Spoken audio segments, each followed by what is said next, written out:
We're Arctic Monkeys. This is Don't Believe the Hype. That rock and roll, eh?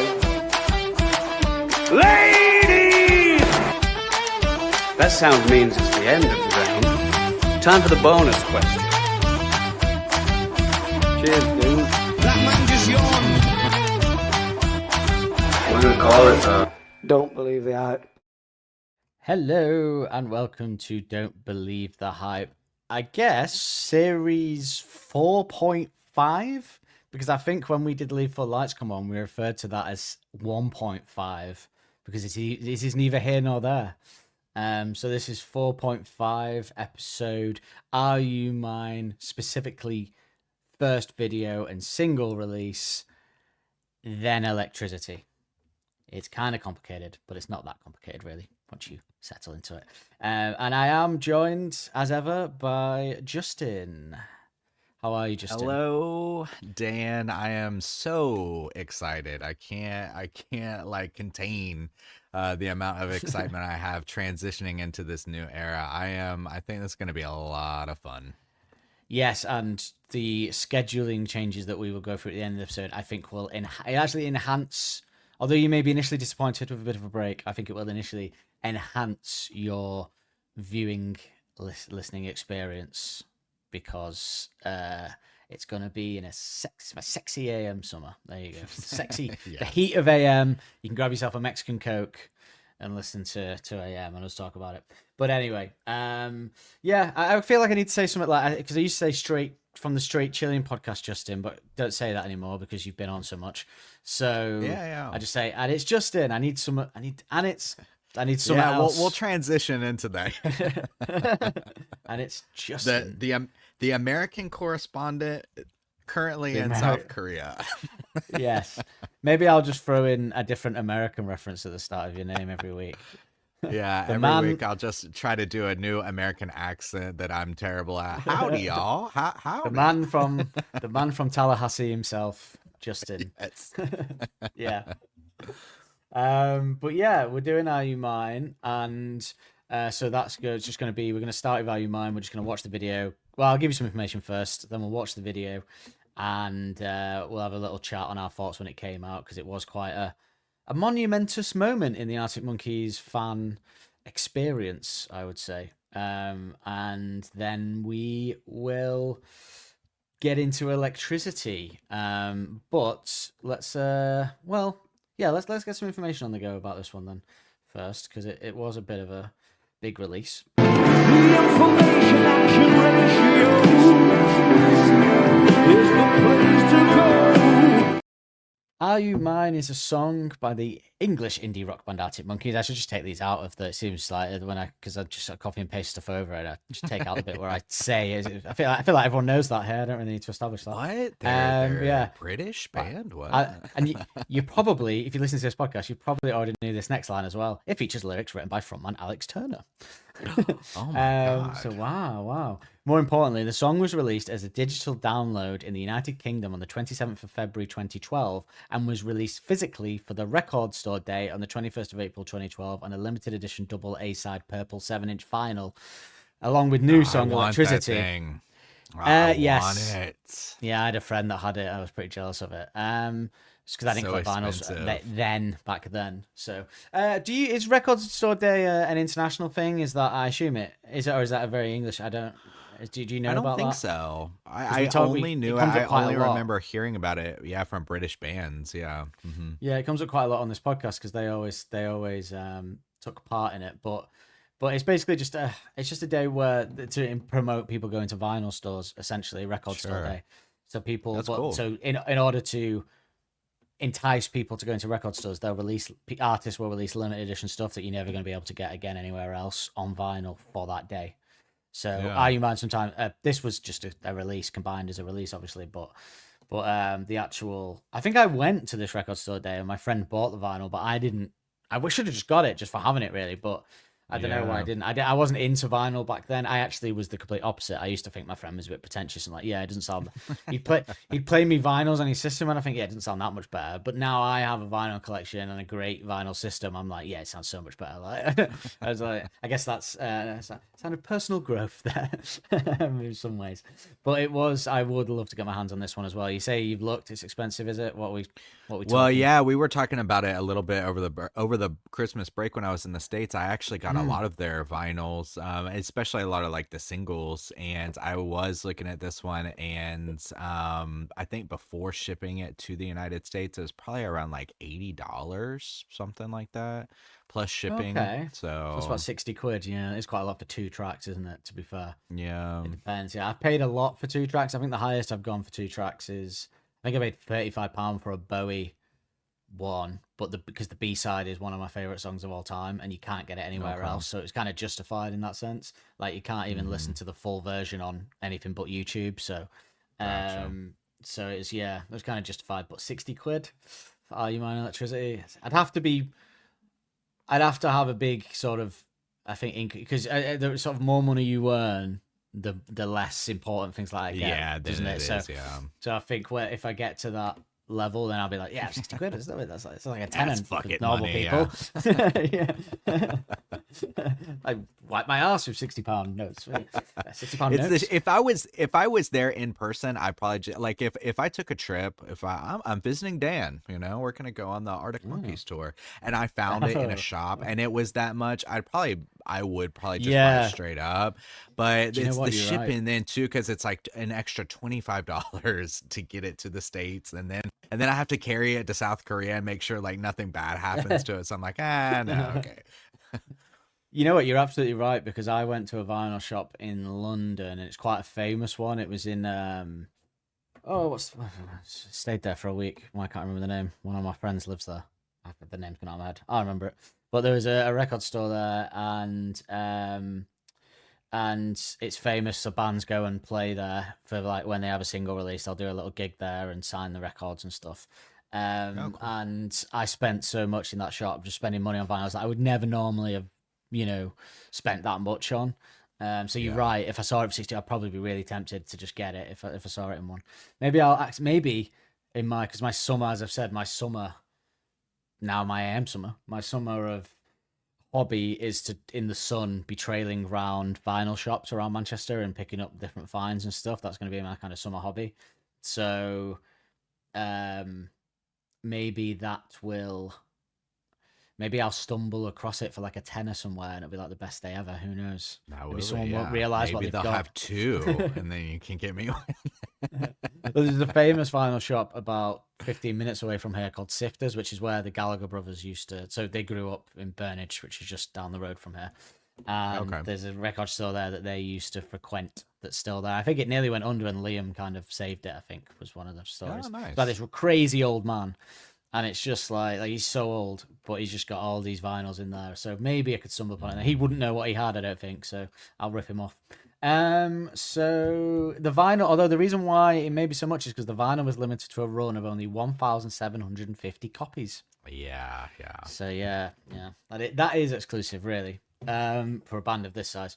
So Are You Mine debuted at number 23 on the UK singles chart, the band highest charted single since Crying Lightning, reached number 12 in 2009. So got them back nearer the top. Oh, that's not Yeah. true, is it? Because oh no, sorry, Wait, I'm what? getting mixed up. What did it? No, hit? no.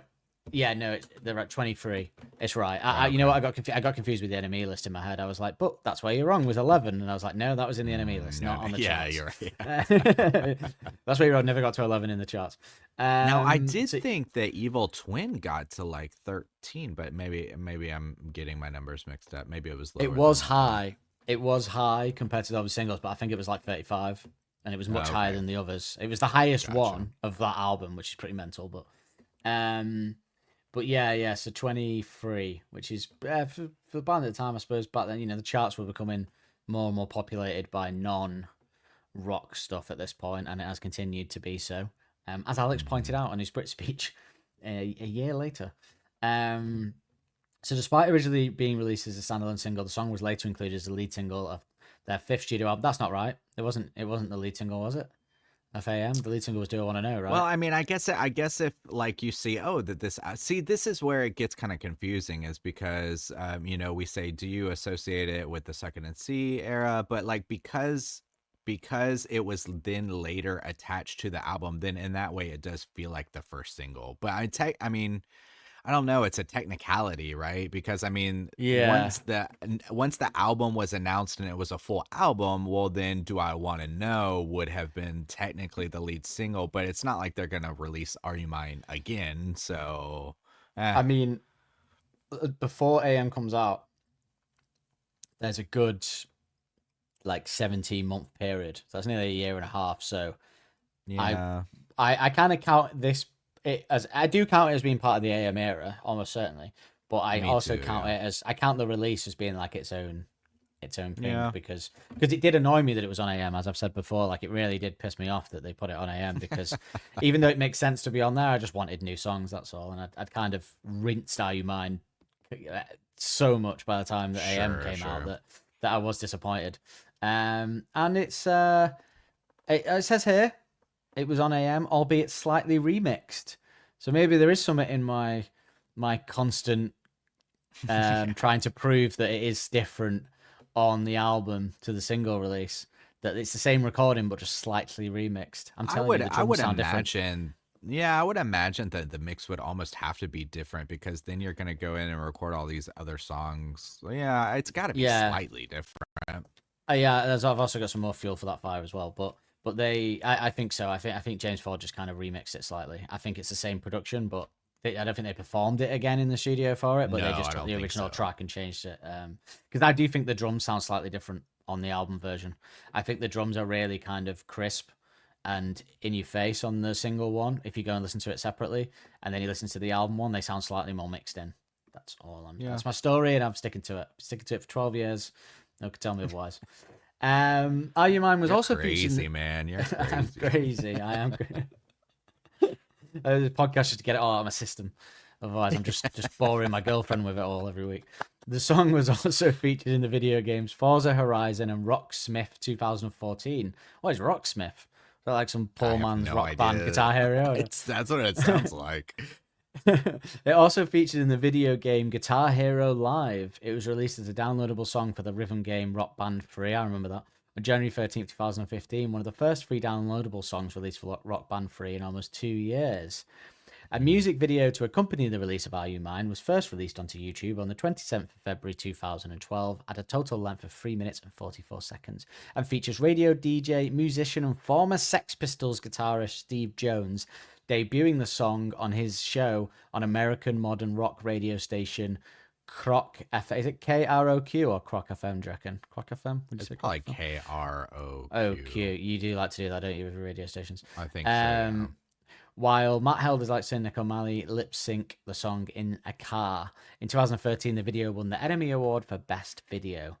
Drummer Matt Helders, who came up with the idea for the video, revealed it was directed by Focus Groups, who gave the band a camera and told us to film. So there you go. And that's what they did. So so they basically filmed it themselves, pretty much. It got to number 94 in Australia, number 11 on the Ultra Tip Bubbling Under Flanders chart in Belgium. No charting for the other Wallonia chart in Belgium, so I'm not a fan there. Canada Rock Billboard chart number 43. I would have thought this song was high. France 147. The French weren't really a fan of the Monkees until they, like a huge fan, until they started banging out the more sort of abstract tracks on Tranquility, I think. Scotland's number 19. UK singles chart number 23. The UK indie chart number 2. It didn't even get to number 1 in the UK indie chart, which is insane. Wow. What was number 1? I kind of need to know what was number 1, because there's no way it was a better song than What Are You year? Mine. It's I'm gonna look it up. 2012 UK indie chart, and the month would be July, I suppose. No, February. Oh no, wait. When did the single get? When did it downloadable? No, February. it was February. it was okay. 27th of February was when the digital download was released, so it'll be around that time. Other than that, in the US, bubbling under Hot 100 singles chart, number 22. In the US Hot Rock and Alternative Songs Billboard chart, it was number 39. In the US bubbling under Hot 100 singles chart number 22. This was all in 2014, by the way. So it didn't. It charted in the US in 2014 to 15. It didn't chart in 2012 when it came out. So AM clearly. That makes sense. Yeah. Yeah. It got to number 5 in the US rock airplay chart, which is its highest position globally. Okay. That's surprising. Yeah. But so this song, Wherever You Will Go, was number 1 at that time by Charlene Sorar. Oh God, you know what? That's a cover of I think that's a cover of the Call-In song as well, which makes it even worse. You know, the stay up high or down low.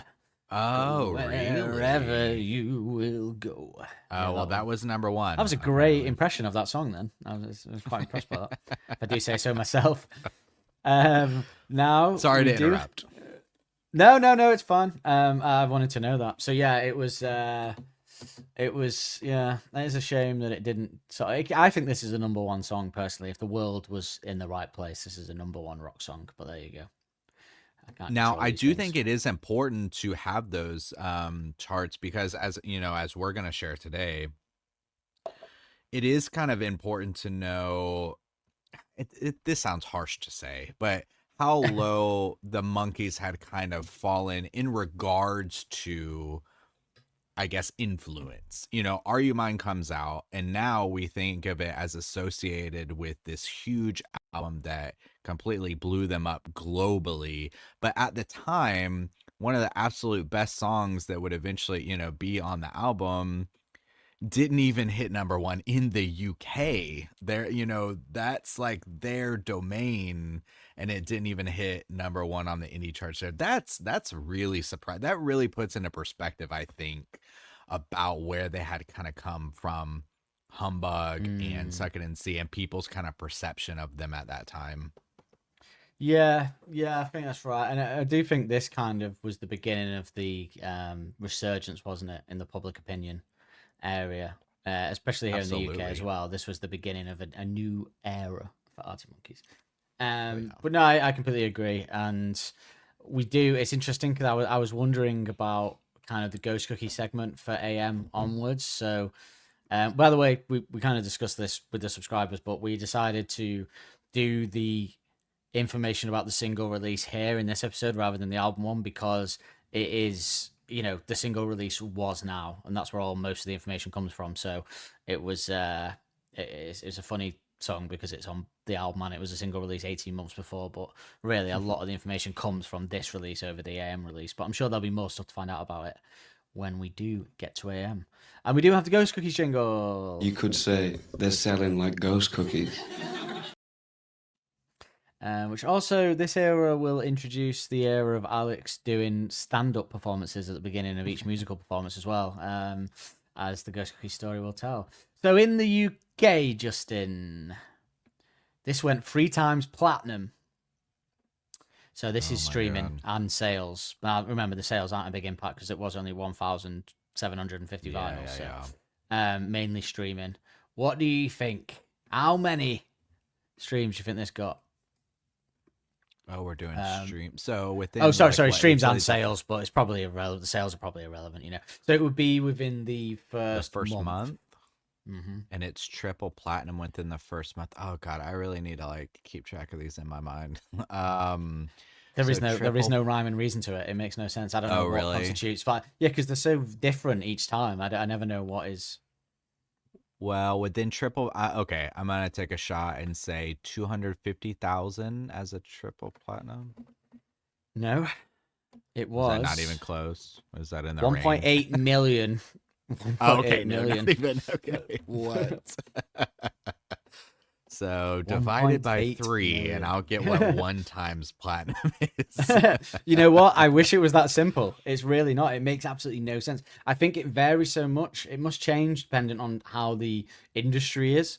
Like, it would have been Okay. really hard to get a platinum record in the 70s, but since we introduced digital downloads, it's not so hard because tracks are just getting higher streams and stuff because people can just access it earlier. So, like, it's not that much. I don't want to say this, it's not disparaging.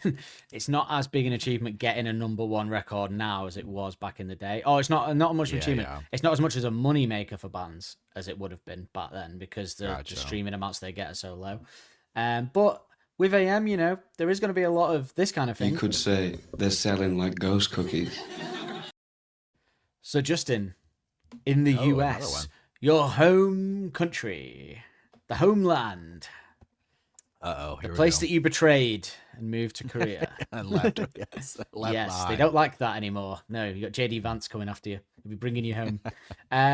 It went 2 times platinum in the US. Ooh, Now 2 this times platinum. this isn't when it got released. This is in 2014. Not a month it got. Yeah, okay. so So 2 times platinum, I'm gonna assume is probably higher than what the UK 2 times platinum would be. I'm sure eventually by the end of AM, I'll have it maybe spot on. So since this is my first whack at it, then I'll say 2 times platinum is 2 million. that is bang on correct. You're the first. Is this it? the first Oh, time. it's This is the first time somebody has got. Well, I say somebody. You or Nick has Hell got yeah. this Ghost Cookies right. 2 million. Wow. Yeah. All right. 2 million. I Two was times just trying to platinum, so there you keep go. it simple and say, okay, maybe United States one, platinum is 1 million. So I just doubled it. Nice. All right. Hell yeah. Well, while you're on a high, You could say they're selling like ghost cookies. Canada, baby. It's part of the All English right. realm, but it's your next door neighbor. What is the 3 times platinum in Canada? This is from the year of release, not. It's only you Okay. strange fellas that didn't get onto it until 2014. I'm really trying to gauge the just overall size and then the 3 times. So I'm assuming 3 times platinum in Canada is going to be less than double platinum in the United States. So for 3 times platinum of Canada, I'm going to say, let's say 750,000. 750,000. It is not, I'm afraid. It's 240,000. Oh, wow. Okay, much. So if my first guess for the UK had translated to Canada, then I would have been more in the realm. Okay.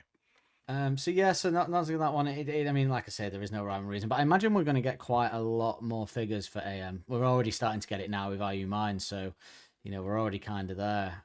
You we're could not- say they're selling like ghost cookies. Right, that's the last time I'm going to do the jingle. But there is 4 more, and they're in Europe, so we'll just rattle through them. Okay. Okay, sure. Denmark, it went gold. What do you know about Denmark? What do you think? How many people? Do you want to know the population of Denmark? Will that help you? No, I'm just gonna take a shot. Since it's gold, I'm gonna say 50,000. 45,000, so not a bad guess, to be fair. Oh, so close. All right, that's pretty good. Italy, the Italians, they take the pizza seriously. They don't have Domino's over there. But What? do they So take Arctic did Monkey it get seriously? gold? Did it get gold? It got or- platinum. Platinum. Platinum. In Italy. Platinum in Italy. Let's say 100,000. 50,000. Ah, no. 50,000 is okay, platinum in all right, Italy, all yeah. right. I'm feeling it out. Yeah. All right. Last one. Oh no, there's 2 more. Sorry. Spain, platinum. Spain platinum. So that's gonna be quite similar to Italy, right? Well, then I'll say 50,000 then. 60,000. So Ah, close. okay. Close. Okay. Last one, Portugal. It went 2 times platinum. Unless I'm on Spain, some would say. Not me, but some people 2 might say. times. So their 2 times platinum is gonna be, let's say, let's say 75,000. 40,000. Ah, There you no. go. Okay, so 20. Yeah, I think Portugal's smaller yeah, than yeah. both Italy and okay. Spain, I think. I guess your Okay. population plays into it, because obviously if you had a... I think it does. That's yeah, why I'm trying yeah. to gauge it a little bit. Yeah. I found out the other day that you can just buy drugs in Portugal, apparently. I had someone that went Oh, over there and he nice. said, "Oh yeah, we were just buying drugs and like you can't get prosecuted for it or something." I was like, "Really? That sounds." Although I have Huh. heard, I am a believer in. I've seen tests in countries where they legalize drugs and things go pretty well, rather than Yeah. just saying, maybe you should rehabilitate people rather than throwing them in prison for drug abuse. Maybe I don't know. It's just me. But yes. Anyway, let's not get political. This isn't the rest is politics. This is the rest is Arctic Monkeys. Um, and yeah, so just so you know, in the United States, its release history was 27th of February, digital download like it was here.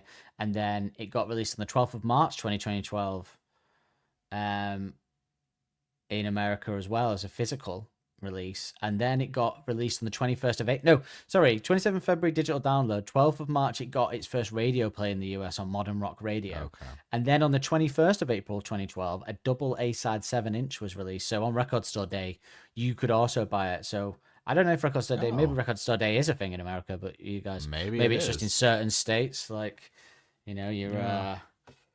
I bet places like Seattle, San Francisco, they'd be all over the Record Probably Store Day, I reckon. Seattle for Yeah, sure. Yeah. those bloody hipsters. But without without further ado, let's have a little watch of this. Oh, I don't know. I just want to say before, like, so I'll set the scene for we did it. Maybe we can both set the scene and then talk about the aftermath. That date, presumably 2012, 27th February. I wake up. So almost 13 years ago exactly. I wake up, and I check my phone, and it's blown up from messages from my friends. You got to see this. Have you seen the Arctic Monkeys thing? You seen the Arctic Monkeys thing? Oh my god, have you seen the video? And I'm like, what? What's this? What's this Arctic Monkeys story? Like, we're still riding high off AM at this point. Suck it and see at this point. I'm still in that zone. And then I click on the link to watch the video and see this. How do you remember before you watched it? How you kind of stumbled upon? How you got it? Yeah, well, and also too, I mean, thinking back, I mean, this date sticks out in my mind because we just played the game. But even Suckin' and See was the third release off of Suckin' and See, and it came out October 31st, 2013. So we still had Black Treacle come out with the You and I video, which I assumed was not too long No, after it wasn't. that. Yeah, it was. I think it was like Halloween, wasn't it? That we said when in your quiz. I think you Well, asked me. no, It so was Suckin' Halloween. and See was October 3rd, Oh, sorry. 31st. Right. So then Black Right. Treacle Right. came out after that. So Oh wow. Okay. Yeah. yeah, so it wasn't too, so in that context, this still felt very much in the realm of Suck It and See, and they were still touring on this because when I saw them, they played this song, I think. Or no, I saw them again. Gosh, oh no, wait, I have to go back and think about. But anyways, it still in my mind was kind of like in the Suck It and See realm because the album hadn't even been out for a full year yet, and I'm pretty sure they were still touring at that point. Yeah, well, okay. So I Um, can clarify a bit on that. So they, okay. because it does come up when we talk about electricity. So they toured. I'm not sure when the US tour was, but presumably after the UK tour. But they had I'd seen them at Don Valley in the summer, it's July, August, and then they toured. I saw them in October or November 2011 in Manchester, and then during this period, they had just when this came out, they had were a couple of weeks into the Black Keys tour that they opened for the Black Keys Okay. for. That ran from the 23rd of February until like April. So Okay. they were touring with the Black Keys at this point when Out Your Mind dropped. So yeah, they were. It still felt like a Suckin' and See realm, but I do remember when this dropped because it kind of well, and we'll talk about more. Your kind of football analogy before I think really represents my feelings of this, where I always liked Humbug, I like Suckin' and See, I liked the B-sides, but this was the most kind of excitement I felt from a song released since Favorite Worst Mm. Nightmare, I would say. The type of energy and yeah, the overall sound of it. I was very excited. I loved it. I played this video like a million times too as well. So yeah, I do remember when this got released. It was really exciting. Yeah, put a pin in that because I agree and got more to say on that, and we will watch the video turn it down slightly. Obviously, unfortunately, this is just for subscribers, so we will come back with our chats after the video of the aftermath. And the winner is Arctic Monkey! That subscriber content, eh? That subscriber content, it just won't go away. It might hibernate from time to time and sink back into the swamp. I think the cyclical nature of the universe in which it exists demands it adheres to some of its rules. But it's always waiting there, just around the corner, ready to make its way into your ears and smash through the gated payment system, sounding better than ever. And there's nothing you can do about it. Benefits such as getting ad-free episodes a week early with pre- and post-show chat relating to the monkeys, last Shadow Puppets episodes, bonus podcasts, watch-alongs, plus helping us improve our sound with better equipment and services. Yeah, this podcast seems like it's fading away sometimes, but with subscribers, it will never die. Thank you very much for listening. We do truly appreciate it. Don't take that the wrong way. Yeah, we'll invoice you for the subscription if we need to. For me, that changed everything. I think what you said there about the capturing the sort of that exactly. So yeah, I love Second to See as well. Even when Crying Lightning came out, I remember listening to that and being pretty excited. But this captured that feeling of the first time I ever heard them originally.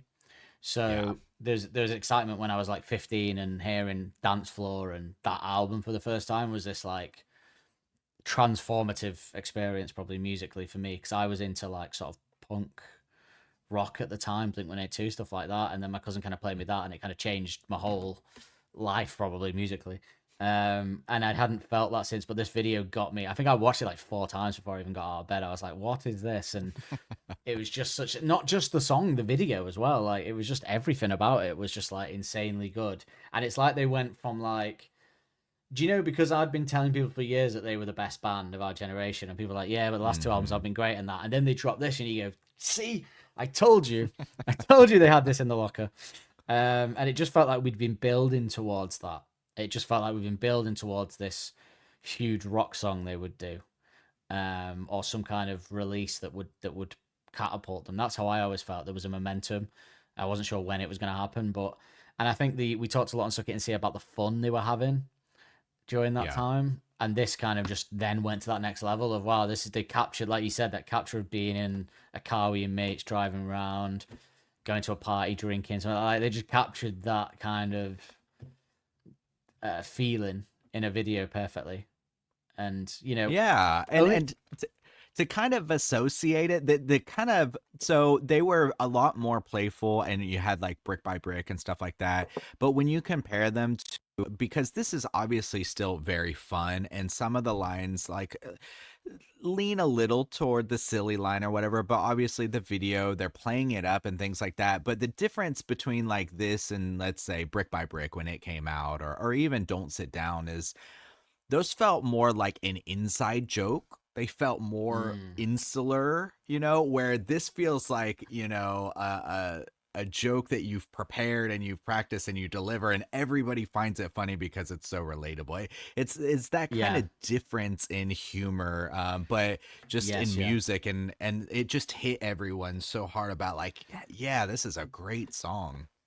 It's a fine line as well, because if you think about, there's people who, I know friends who hate Arctic Monkeys, like, or friends of friends, not really my friends, and they fuck them, fuck those guys. No one's gonna hear this. Fuck them. They're girlfriends, friends, and they don't like Arctic Monkeys at all. In fact, they actually hate Alex Turner. But if I'm, I don't force it on. I'm not like, play Arctic Monkeys or whatever when we're out. Sure. But if we are out, and I'll say, "Are you mine?" That's kind of one of the ones that doesn't really, people don't mind that one. And a lot of people that have found Alex's actions say cringeworthy, or sometimes like they don't get the joke with them. Yeah. This video did perfectly get the joke for everyone. Like, it would be very easy to do a video like this and think, oh, look at them singing to their own song in a car. How pretentious or whatever can you get or whatever. But they kind of straddled it perfectly, where it's just fun, and they get away with the fact that they're basically in a car singing to their own song. But because of the jokes they put in, like, because basically in this video he's showing off his tattoo that he's just got, which is kind of an arrogant thing to do, but he Yeah. gets away with it because he's so cool. Yeah, but there's jokes like with the drumsticks and Nick being in the back, and they got like it's kind of like they're making fun of themselves being a rock band.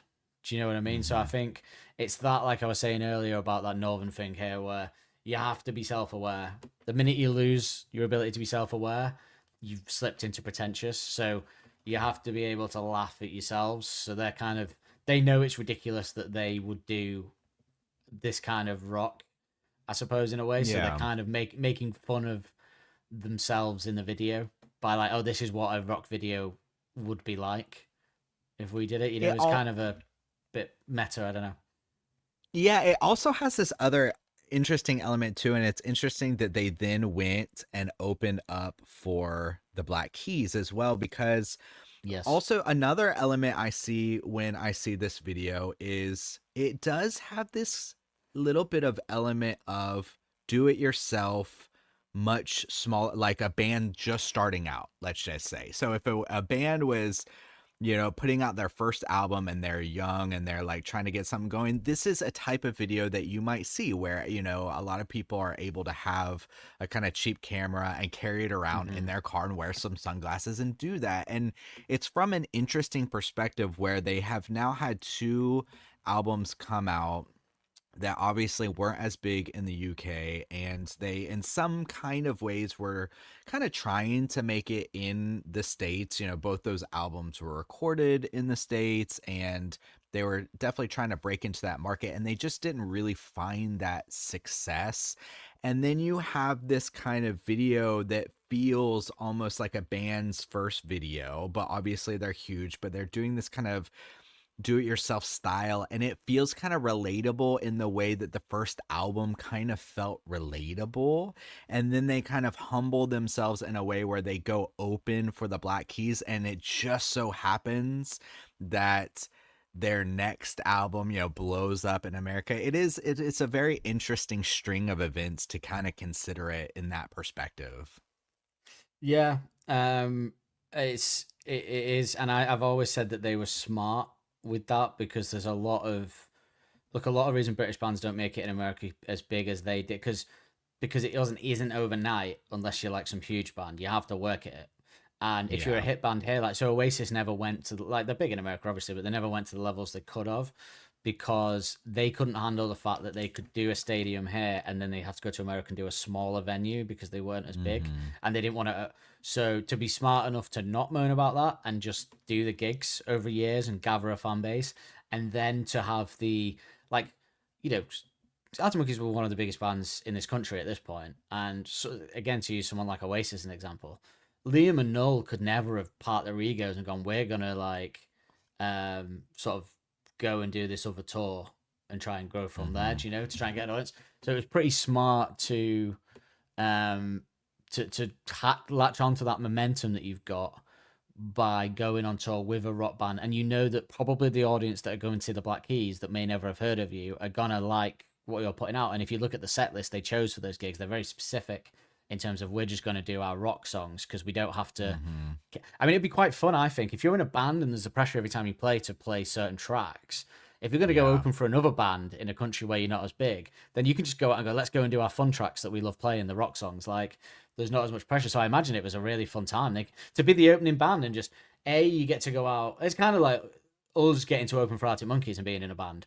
Like, they're getting to go out and they're getting to play the songs that they want to play to a semi crowd that knows them and try and build an audience, and then they get to hang out and watch one of their favorite bands perform every night. Like, why wouldn't you sign up to that?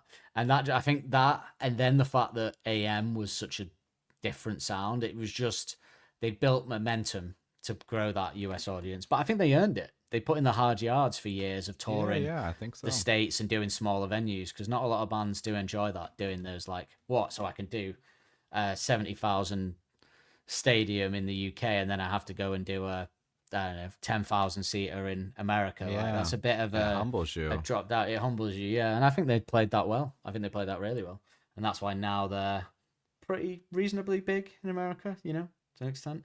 Or certainly AM, because I people know AM from. I know Americans who don't know who Arctic Monkeys are, but they know an AM song if you play it, and they're like, "Oh, Oh, yeah, I heard yeah, that on the radio." absolutely. Yeah. And they are So significantly bigger. I mean, for sure. I mean, if they went on tour, their tickets would sell out immediately. And as I said, I saw them on the AM tour, but it was before that, because that, talking about the numbers, it didn't really blow up until sometime later in 2014. And at the time, the venue that they were at was still not even. I mean, it was full on the fuller side, but it wasn't sold out. It wasn't sold out. no. So it would be now, though, for sure. Yeah, definitely. And it's like they did that wasn't one of the first car things they did was like a gig in Brooklyn. Was it Brooklyn? That thing they did, and I think the one of the music videos was taken from that. So they did a kind of live performance in Brooklyn that was recorded. So yeah, they've definitely got way stronger American fan base now. So but yeah, you got to earn it. It doesn't unless you're like, I don't know. There's some bands where it's weird. Like Radiohead were bigger in America before they were bigger here because Creep was such a hit in America, and then they've just Yeah. become big everywhere, obviously. And then you've got like the Killers were big here, but not big in America, and then they kind of came big in America. So it's weird, I guess. I guess it's the type of music you're making. Why would the first Arctic Monkeys album be a hit in America? Like it's Yeah. so UK relevant, that it's Mhm. quite apart from someone like you that was kind of into the British music culture, I guess, and skins and all that Mhm. kind of stuff. Like, why would an American listen to that album and actually get much out of it apart from musically? Like, although I would say if you take out the British references, I don't know, the going out drinking, trying to pull girls culture is probably the same, but we just do it. In a Yeah, different way, yeah. I The guess, feel probably. So, it still has the feeling of youth, but I mean, I do think that AM is in general. It also has that same vibe, but transcends. It feels a little yeah, more mature, anyways. But it transcends those cultural specific kind of references and stuff like yeah, that for yeah. sure. If anything, I've always they've said it's not supposed to be an LA album. They've said it's not, but I can't hear it without imagining everywhere being in LA. So, Mm. and it's because we don't have, there's references in there like hotel rooms, and the hotel room you imagine isn't some hotel room in London. You just instantly Yeah, think of California or like the strip club number one party anthem kind of reference, and yeah, it's like, well, we don't have strip clubs the same way here. We do, but they're very different. Let's say, yeah. it's like gentlemen's clubs. So yeah, it is laced with American culture, but no, we'll probably put a pin in it there because we have obviously got a full episode to talk about Are You Mine as well. But yeah, it's pretty big. I think it was probably the last huge event. Would you say? Last huge event. I don't know. I mean, I don't know. I think Like in Tranquility that has its way? own Yeah. Yes. different big event. I think that's a separate kind because at that point they did have the audience. So Mm, you're having this huge audience and then you release yeah. Tranquility, and I think that's its own discussion, which will be a lot of fun. But Yeah. yes and no. It's hard to say. I mean, because then you I have get. these I guess moments if where I rephrase that as a visceral, it was the last yeah, visceral thrill. Maybe the last time maybe, where I was like, I don't know. Maybe I'm maybe. misremembering. Maybe it's just because I'm older now and you don't get that. I don't know. I don't know. Maybe I wouldn't. Like, I was 20. I was Yeah, 22 maybe you experience it when this differently. dropped. Yeah, but I then again, still having said have. that, Mm, yeah, no, you're probably right, but it's different. I when Mirrorball dropped the video, that was like 12:30 at night here, somewhere at midnight, and it dropped on YouTube, and I was pretty excited by yeah. that song, and I listened to it pretty solidly for about 3 days. That was all I listened to. So yes, you're right. I'm talking nonsense there, but I don't know. I think it's because I was younger. I just remember it being more exciting. Maybe it's because I It didn't feels have to like it go has a and do my bigger impact. Yeah, for sure. yeah, maybe it's because I didn't have to go do my job the next day. Like I was, 22, I was, bumming around. Maybe that's why, it's just a different time in your life where you feel a bit more excitement. But like anything was possible when Now You Mine came out. But Yeah. it's one of the things I already had an obsession, as you've said, with Americana. But I had a very particular obsession with LA, and this beginning of this period did only intensify my. I was trying to figure out how I could move to LA so much during this time. Like I don't know why, but I was obsessed with moving to LA, but it just wasn't going to happen realistically, really. And perhaps now I'm glad, but I don't. I think it's really funny that we both in our youth had this opposite, like I loved the British culture and obviously like these bands coming out and everything's like that. I loved of going like thinking about traveling and you had the opposite kind of feeling. Well, I think there is something in like I'll see people. I saw someone the other day. I was going down the road from where I live, and there's some sort of bars and restaurants there. I was going for breakfast, and there was some tourists, German tourists, with a map trying to figure out where they were. Yeah. And I said to my girlfriend, I was like, it blows my mind that people come here as like a holiday. Like, do you know what I mean? When you're from there, it's like, why would people go? Like, sure. especially England, it's like, why would people come here for a holiday? But I go, she was like, it's just the same as when we go to Amsterdam or something. It's a different city. It's a city break. I was like, I know, but it blows my mind that people come here for fun. Like, what? I'm here from circumstance, but I think the weather plays a lot into it as well. You know, LA sunny and bright, and I think it's a lot of. I think when I was younger, if I'm being honest, it was a lot of being sold that in LA it's always hot and the girls are loose and you're gonna party and and so it's a lot of that, to be honest with you. I remember reading the story, actually it is Arctic Monkeys based, but there was these guys that did a Vice article from the UK, and it was these 4 lads. This is actually quite a despicable story, actually. But the 4 guys from the UK, they went and they stayed in small town America. I can't remember where it was, but it was a very small, like a university town. Okay. And it was a big event that these guys had gone there it was like in the local paper because they were English and nobody really visits there. Yeah. And they were just absolutely sleeping with the girls all the time. Everywhere, like that's all this article was about. And they actually told the girl that they were the Arctic Monkeys. And she was like, "Oh, hey, let's see how many listeners you got on Spotify." And she was like, "Oh, you're pretty big." Like, so it just shows that that's the kind of I think because of pop culture and films, British guys, young guys, have been sold that American girls will be quote unquote up for it because you're British, and I think that plays into it when you're younger as well. Because let's be honest, the main goal when you're a young man is to have as much sex as possible. Well, there's like a kind of skit about that in it's Love Actually, where they have all the different story, and the guy like goes to America and he's like, I'm gonna go to any bar, and the first bar he goes to and he just picks he ends up like having an like orgy this. with January Jones. I think that played into it as well because Love Actually came out, or I think that played into that idea, and there is a truth to it, and there's a science to it apparently, which is that American women are quite brash and British men are quite shy, and American men are quite brash, but British women aren't. So British men like American women because they'll come up to you, and British women won't come up to you, really, generally. And American women like British men because we don't come up to them. Whereas American guys are like in their face, So it's kind of like a perfect that they want us to be all awkward and Hugh Grant and oh dear. So there were times when I considered going to the America and speaking in a posh accent, is all I'll say, when I was in my early 20s, but I didn't. So there you go. Bloody hell. We've aged now. We're different, I guess. But let's move into because you see, this is Sexy AM already. It's Sexy taking over the conversation already. The first AM song. So there we go. This is all it's going to be, folks. Sexy Summer AM. So we're going to transition into Electricity, and probably the best way to do that is to listen to Electricity, which there is no live version available. So we will just listen to a minute of the actual track.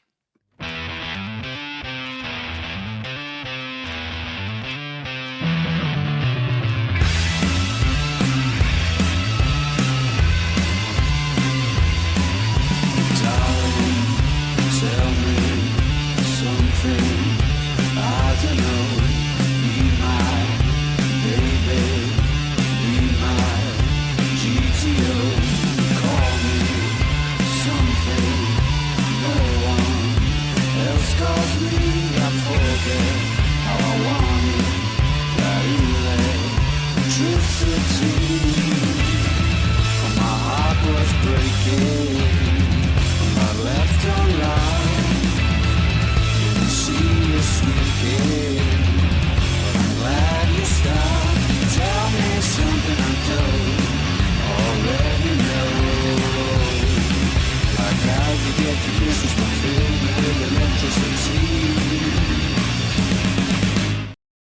see, the problem with AM as well is because I can already feel it happening now, is especially when it's the summer, because we don't get a lot of sun here. So when it's the summer, you wanna try and take advantage of it as much as you can. Is Mhm. that already, like, it's Friday now? It's 1 p.m. here, time recording on Friday afternoon, and this weekend I was planning, like, we're just gonna make some nice food. We're just gonna have coffee, watch some You're TV already shows. So getting very hyped. relaxing weekend. I'm already thinking about having a drink because of this talking about Are You Mine and electricity. I'm already thinking, oh, a nice crisp cold beer, and that would be nice. So this is what will do in the summer. It's going to be a mad summer. So maybe we shouldn't record them on Fridays. But I will become an alcoholic for 10 weeks. So, yes. Anyway, your relationship with electricity. What do you think about it? I really like electricity. I really do. I think in context of it coming out at this time, again, I think it just reinforced my excitement because it sounded consistently enough to Are You Mine to say like, hey, this isn't just a one-off. Like, when Leave Before the Lights came out, or Leave Before the Lights Come On. Wait, when that Sleep, song came out, sleep when that single lights. came out, Come on, yeah. yeah, it was after the album came out, and it was kind of standalone. The B-sides that were with it were singles. Sure. And you already had Who the Fuck and all that come out, and so there were things that sounded like it.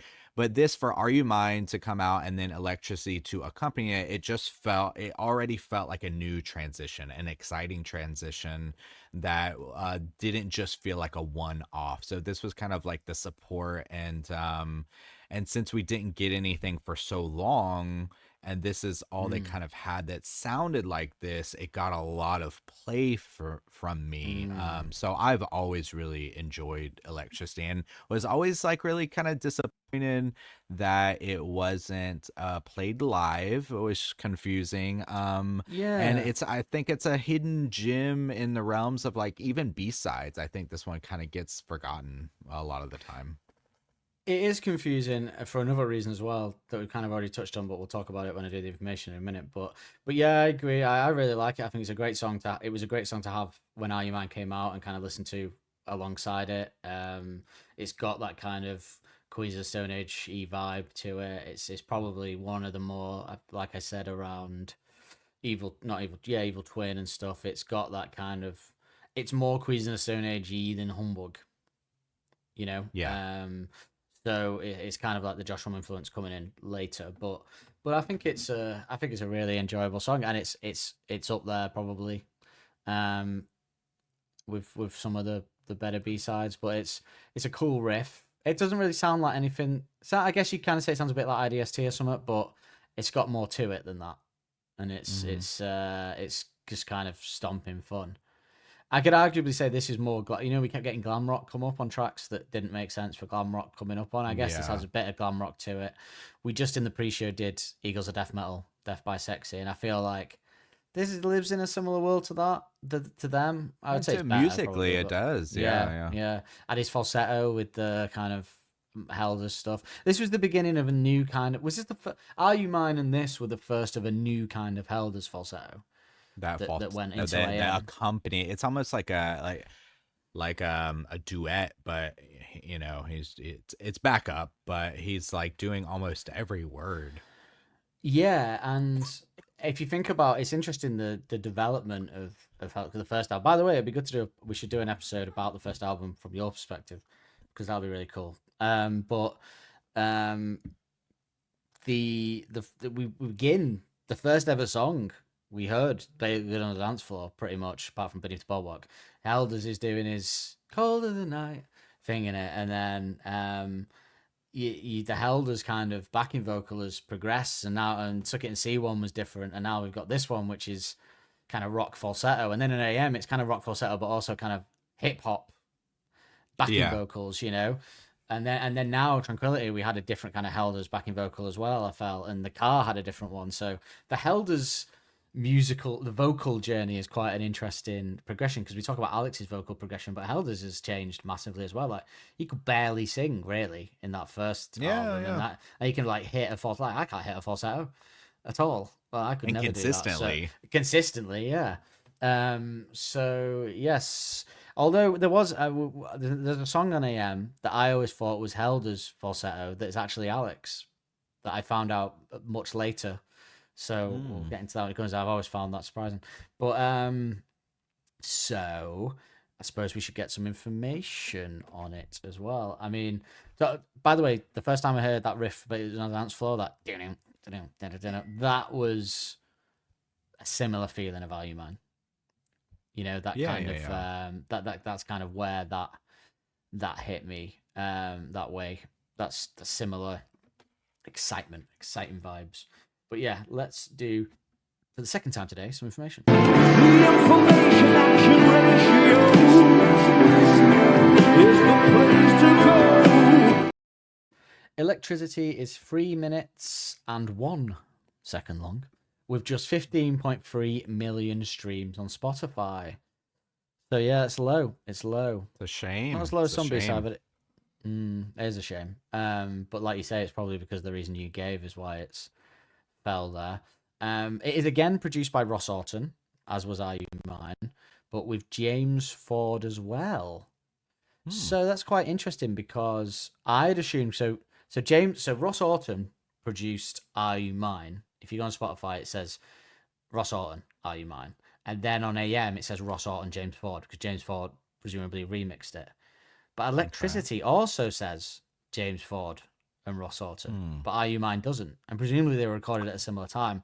So it makes me wonder if they did a demo of Electricity during the Suck It and See album time, which is why James Ford is could see credited as that. well.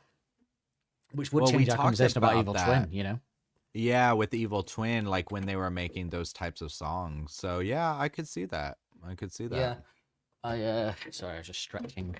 But yeah, it's weird that I can't figure out. The only reason I can assume if Ross Orton did Are You Mine and James Ford probably wasn't involved at all, is that James Ford did some kind of original demo of it at some point. Yeah. So, but it does make me wonder then if Evil Twin was available during the Second T production and wasn't put on the album. Oh, I see what you're. Nice. What if Yeah. I wonder if they had mentioned a song that they tried to record, because remember they were doing all the songs together, and they had mentioned in an interview that there was a song that they tried to record with all the songs in Second and C, and it just wasn't working Wasn't out. working. It could be Electricity potentially. That would be a good shout because that would explain James Ford is because the only other real possibility for him to be credited is that apart from the fact they did it during Suck It and See, is that they couldn't get it right with Ross Orton, so they sent it to James Ford and said, "Look, can you do anything with the mix of this track or something?" That's the only Could other thing I be. can think of really. But Could be. I like yours better because we don't know what that song is, so Electricity could be Yeah. the one. It could have been made during Suck It and See because it is a bit. It's not really like Library Pictures, is it? But it's No, I actually associate it more because I had mentioned this. All my own stunts, I actually often put with AM sounds because it's got that sexy swagger to it, and so I think it and also they have Josh Holm doing backing vocals on that one, and so I think all my own stunts is kind of the closest one, but that's a much slower song, so I could see where if they were struggling with this maybe kind of faster song with the backing vocals or something. I don't know. Potentially. yeah. I always thought Josh Homme did backing vocals on this one, but I couldn't find any information on that. Oh, really? So yeah, I always thought I I'd assumed he was one of the falsettos, but maybe I'm wrong. Well, obviously I am wrong because he's not credited to anything. So, but yeah, I'd always thought he had as well, which would add a bit of credence to that. But yes, James Ford somehow involved. I like that though, but it doesn't make sense that they would, unless this was the jumping off point to recording more sounding like AM, because it doesn't really. Yeah, I guess All My Own Stunts, you're right, does have that AM feel to it as well out of all of them. But there isn't really much of a line between AM and Suck It and See, is there? Like, it's pretty different. Like, number one party anthem aside, it's pretty different. So, yeah, I like that. I like that this was Sun Song, but I just don't think. Because, well, then they recorded Suck It and See live, so this was released a year after. So it's not that long in between as well. So it would make sense if they'd started to write songs in this direction at the end of the Suck It and See. Because you know what they're like for kind of coming up with riffs. They may have just been messing around in the recording studio and come up with Electricity, done a demo, and just thought this doesn't work on this album. It's not going to work for this era, so they kind of held Yeah. it back. And then when they did Are You Mine, because well, I'll tell you this, and then I'll explain that something that might help us with that. The song is 150 beats per minute and is in the key of E. The song has never been played live, as we've said, which is surprising for many reasons, but ultra surprising that they were in the beginnings of the Black Keys tour when this came out, and they were doing fast, rocky songs. So they were opening with sort of Evil Twin and stuff at times, and they were doing pretty much just the fast songs with a couple of slow ones in there. But it was pretty much just a fast gig. So if I was opening for the Black Keys and this had just come out and Now Your Mind was in the set, it makes me wonder, is this something that they can't play live, do you think?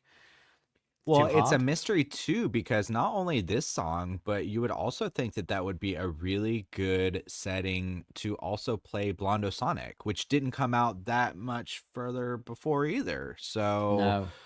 yeah, it's really strange. I assume it's difficult. I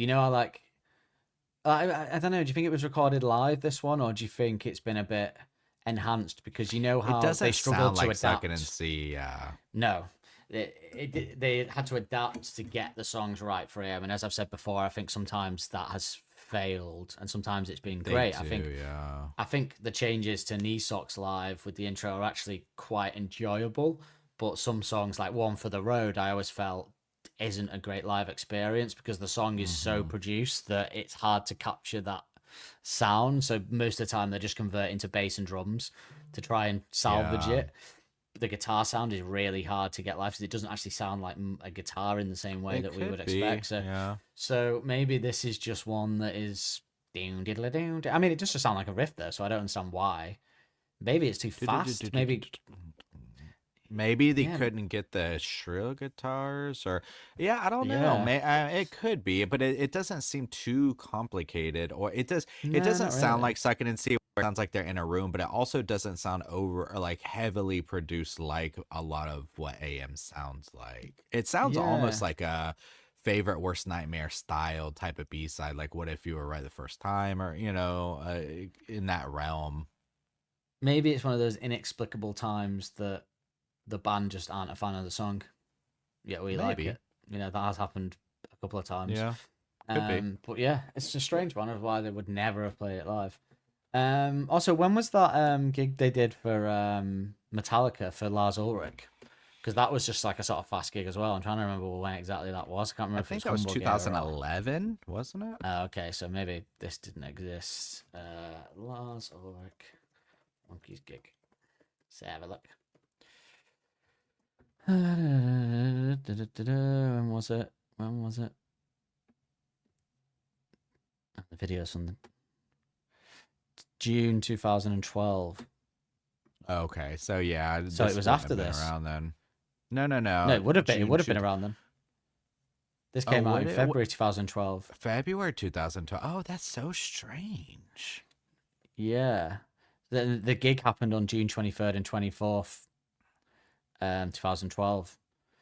Weird. So That is so weird. you think Electricity would be a good one to play at a Metallica-led concert? Because they were the only band Yeah. pretty much that weren't metal, which is hilarious. Which I've always loved that Lars Ulrich's a fan, So yeah. Unfortunately, I couldn't get any. Oh no, wait, what am I doing? I'm jumping wildly ahead. What am I doing? So okay, here we go. I've got a little. Not that we've had enough today. You could but... say they're selling like ghost cookies.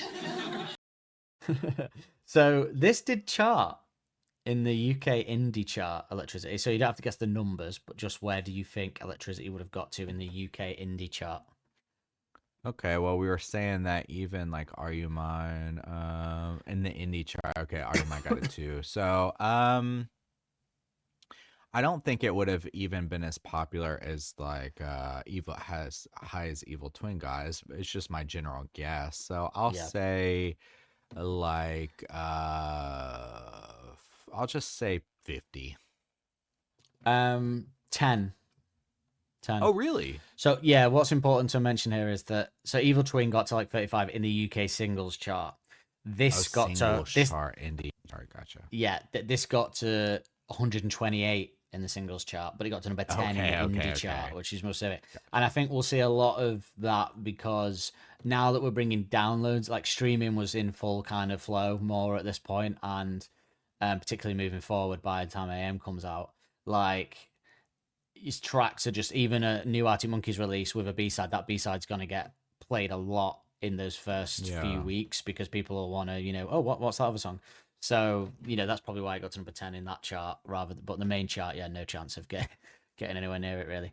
But, yeah, unfortunately we don't have any gear for this one, but I would imagine we're looking at your kind of desert rock pedals for this one. I would imagine not a big muff, but, in that kind of world. Maybe, do you think actually, I wonder, there was a sort of way that you could make the big muff sound that could be like the doon diddle doon doon. It had that kind of, I used to call it, sometimes if there was a certain way that you had the big muff, it would sound like a computer game from the 80s, like type sound. Yeah, not entirely that, but there was just this kind of element to it with that way if you did it. So the Strokes use it a lot, let's say, the big muff in a lot of their songs. So I always use the OCD that Jamie had. I think that was like my drive pedal, was the OCD that he had. And I didn't really have any of the other ones that they'd had.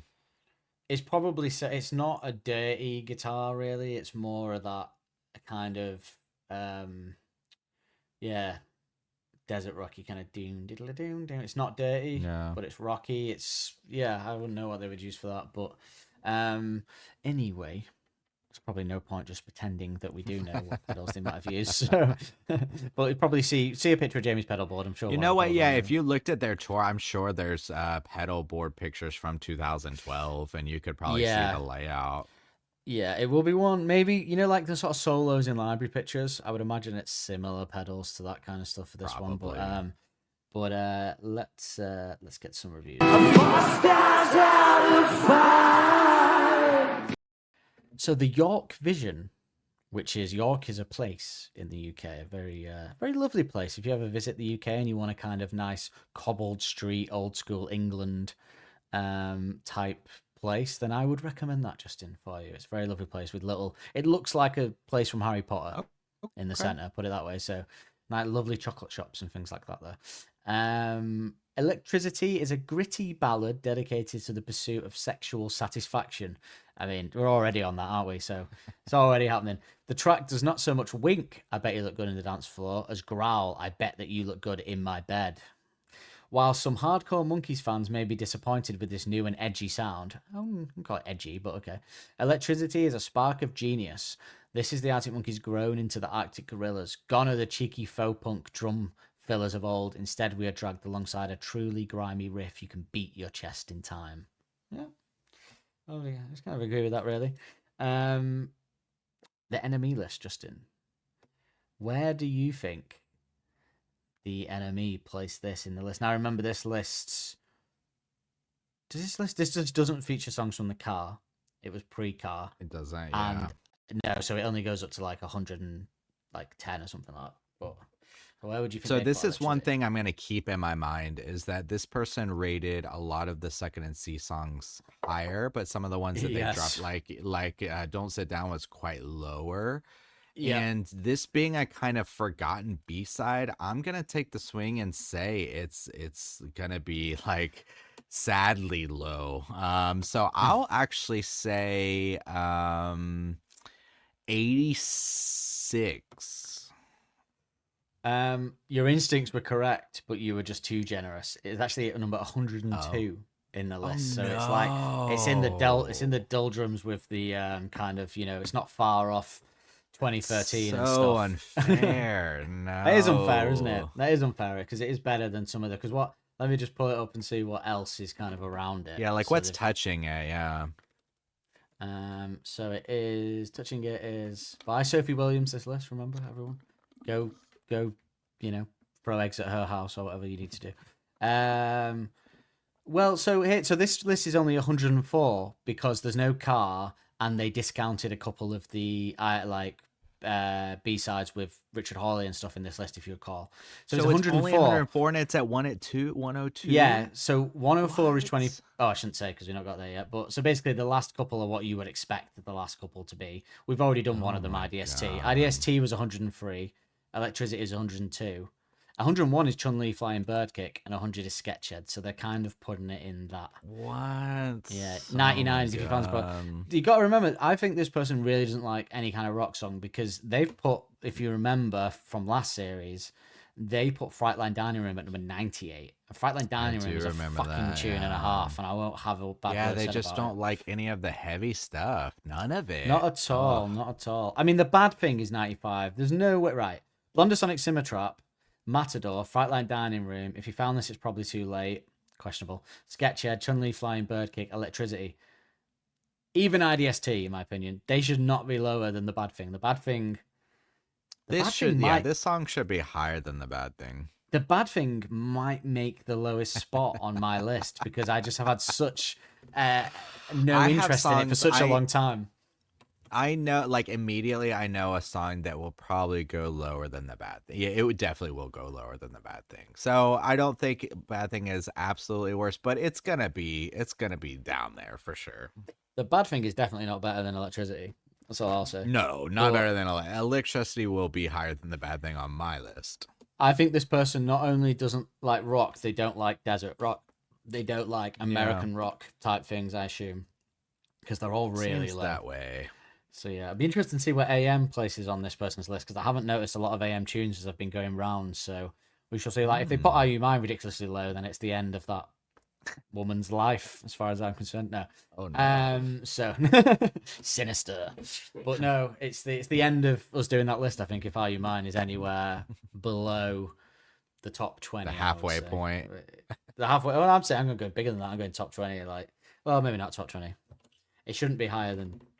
It should be lower than top 30. I think. Are You Mine in anybody's list? Surely. That's fair, yeah. Just for an iconic moment as well, if nothing else. But Mm-hmm. like if you were going, that'd be a good episode actually.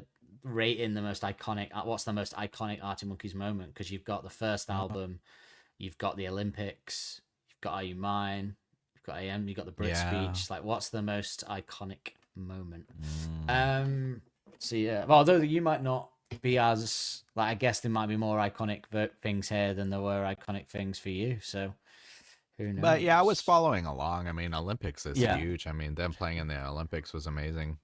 That was mad. I tell you what, I did the Olympics watch along of it, and I was thinking it's a shame they didn't do Are You Mine because I like dance. They had to do Dance Floor because it's their biggest commercial hit. But I do think Are You Mine would have been a better moment than Dance Floor because Dance Floor did kind of feel like to me like people watching.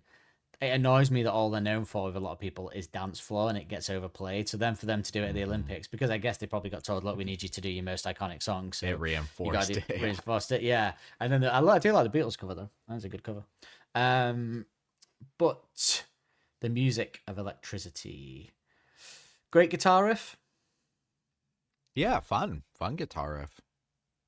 Dark, Yeah, so just but groovy. dark but groovy. That's a good way of putting it. Yeah, it is. It is groovy, isn't it? It is quite a groovy riff, which I guess leads into the AM of it all as well, because the riffs are quite groovy, sexy, sultry. Just so people know, I can't put the instrumental clips in this episode because there is no instrumental for Electricity. There's no instrumental, yeah. But you get it. You guys get it. I mean, just if you need a recap on what that guitar riff sounds like, then just in case you forgot. I do love though when the bass comes in alongside before everyone comes in, so it's like the riff and the bass goes. Yeah, that's a cool moment. That's a very cool moment. It is. Yeah, Nick. Do you think this is because? So I thought I had some information on this. I guess I don't. Maybe I made this up, but I had a kind of information that I think I might have just read it, but it wasn't relevant. Is that Nick wrote the oh yeah, sorry, I was saving it for the Are You Mine episode, but we may as well say it. Nick wrote the Are You Mine bass riff while they were writing Electricity. So, because he came up with the Are You Mine riff, the guitar riff. Yeah, while they were writing, so they wrote Electricity first.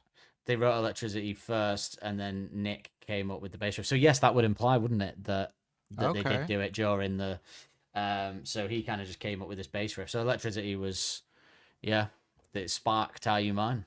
Oh, interesting. Okay, so this one came first then. Well, then yeah, and it is interesting too. I think we had a little discussion about this, and obviously we're gonna have a much bigger discussion in the AM album discussion. But sometimes you forget that "Are You Mine" is one of the heavier tracks, or maybe is the heavy. Oh no! I mean, you have Arabella and stuff too, but it's the Yeah. AM actually isn't as heavy as maybe you might think it is because "Are You Mine" sticks out so much.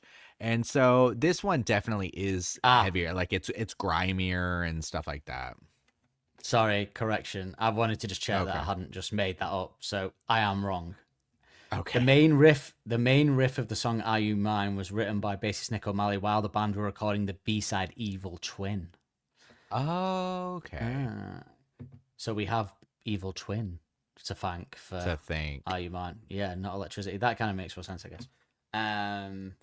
So yeah, there you go. So he must have been trying to come up with a bass line for Evil Twin and then stumbled upon the Are You Mine bass, which is quite amazing, really. I suppose that kind of And they are kind of similar in some ways. I mean, they're different, but they yeah. in the rock realm. I'm trying to think of the kind of bass.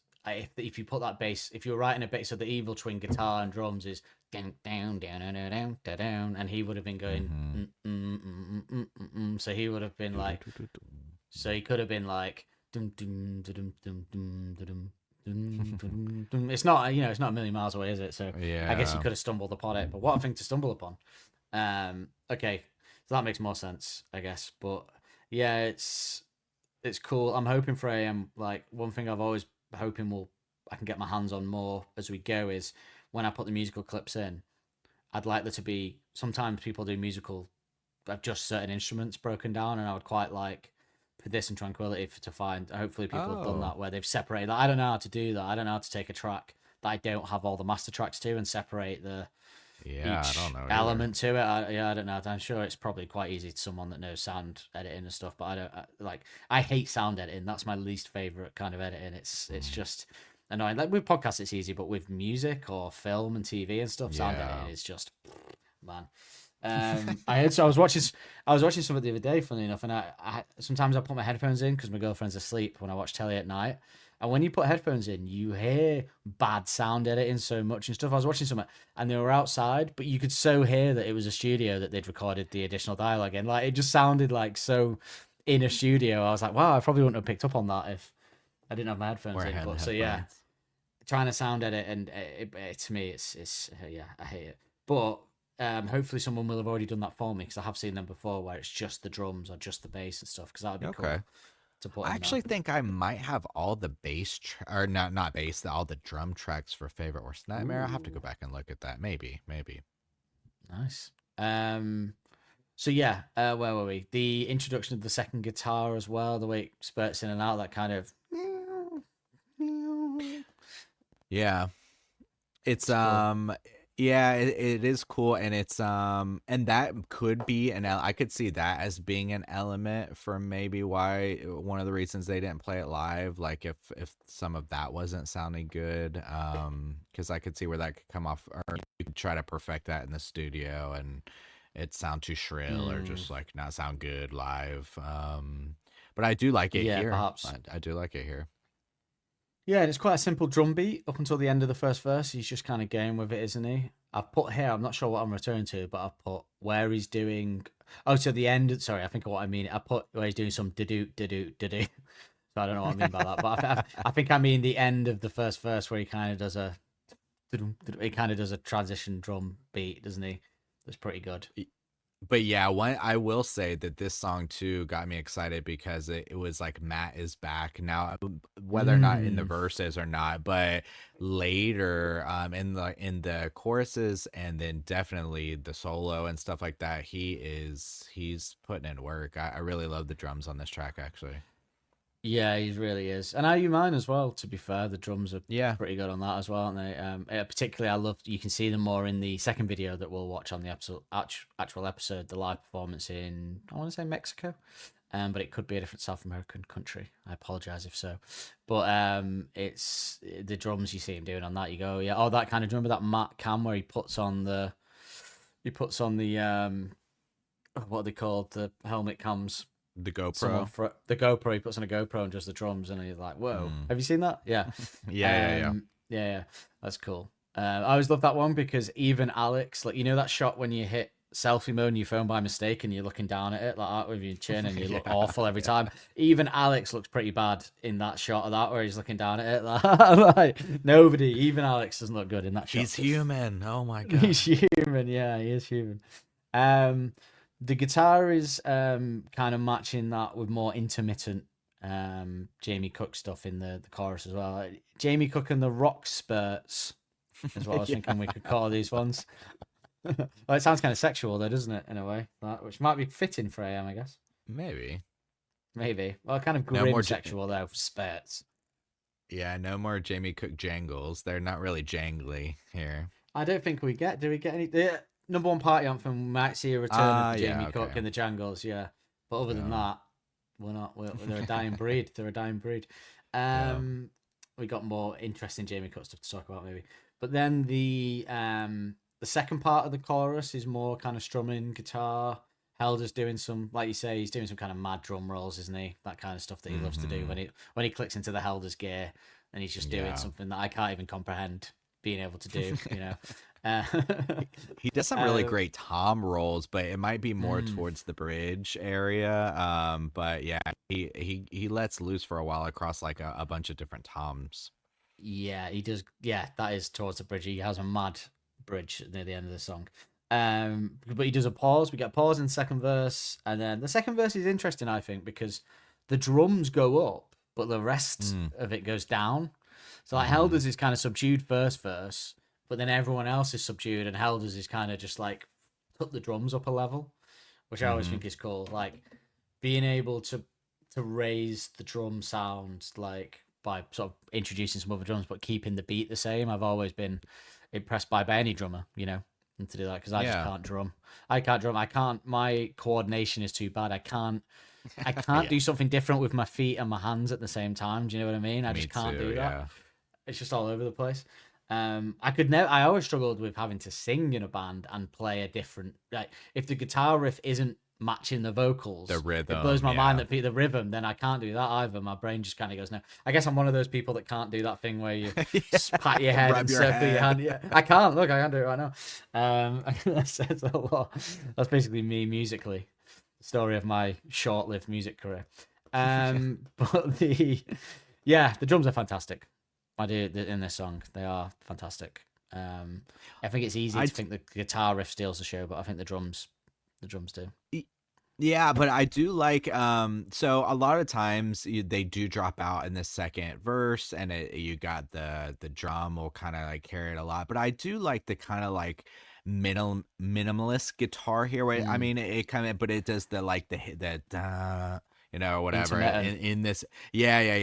It's I like that. It feels with the drums, like you said, coming up, it feels like powerful. You know, you're kind of like waiting for those like guitar hits to kind of come in, especially the rhythm of his singing. And also too, this kind of separate from the idea of the lyrics, but I love his lower range tone here in the vocals. It's really cool. Well, I think that's where I thought Josh Homme was in it when he's going, darling, tell me. Yeah. I thought Josh Homme was in there somewhere, but Nick can hit that as well, can't he? Because Nick hits it. Nick does the Josh Homme knee socks part live, doesn't he? The lower part. Yeah. So I guess Nick can hit that as well, that lower bit. So yeah, I do love that darling, tell me something. Yeah, it's great.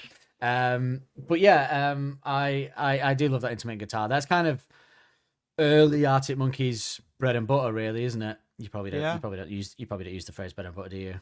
We do. Yeah, we got that one. Okay.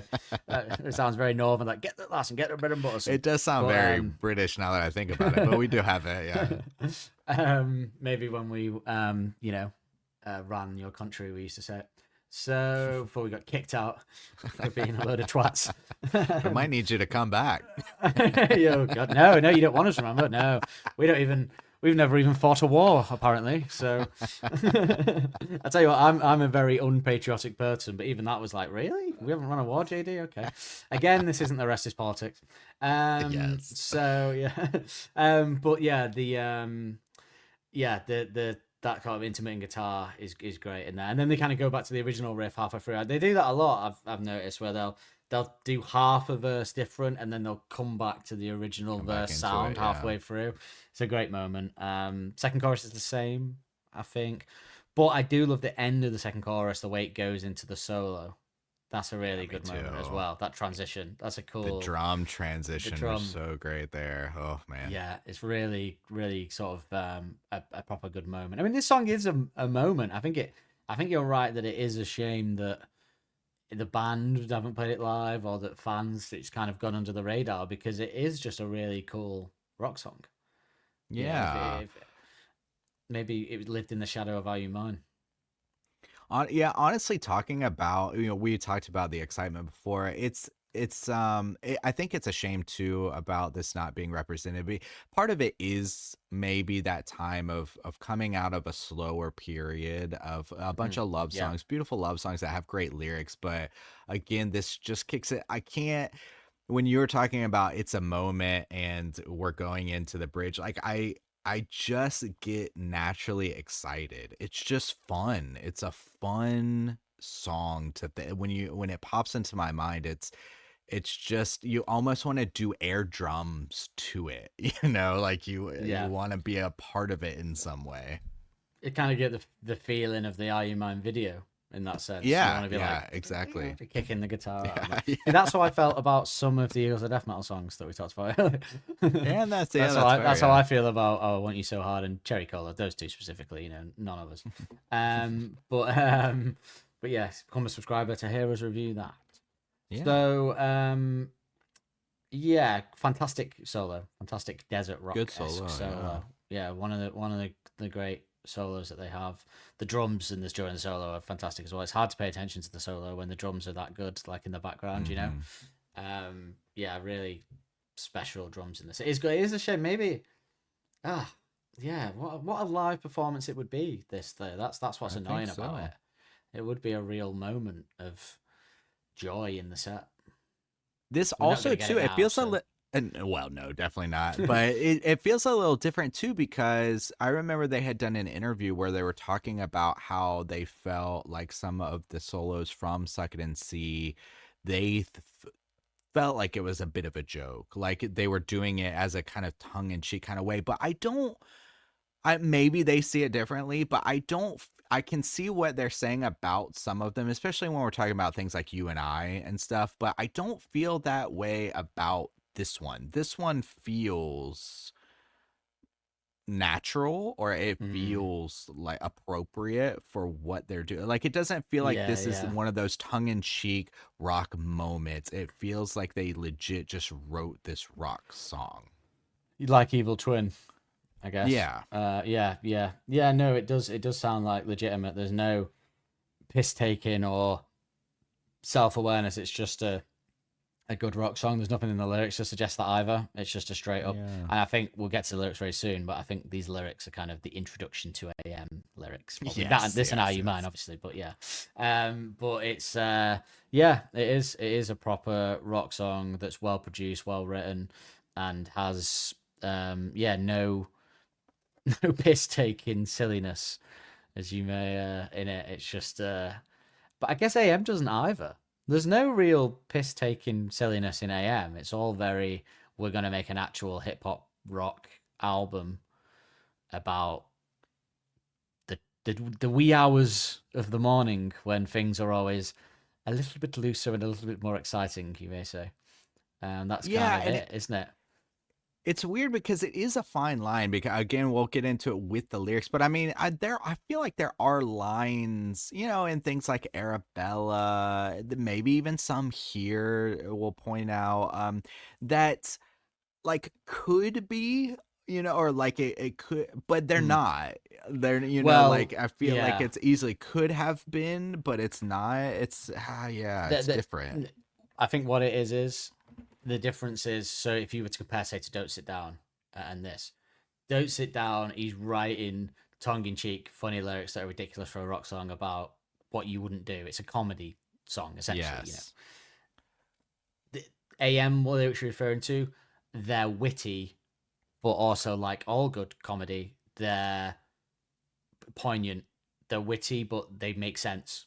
So it's almost satirical in a way, or referential. Like it's a witty line, but it's true. It's the first album. The first album did that. The first lot, album, yeah. That's one of the reasons why I compare AM and the first album for many reasons. Is it was witty, but not self-aware and taking the piss.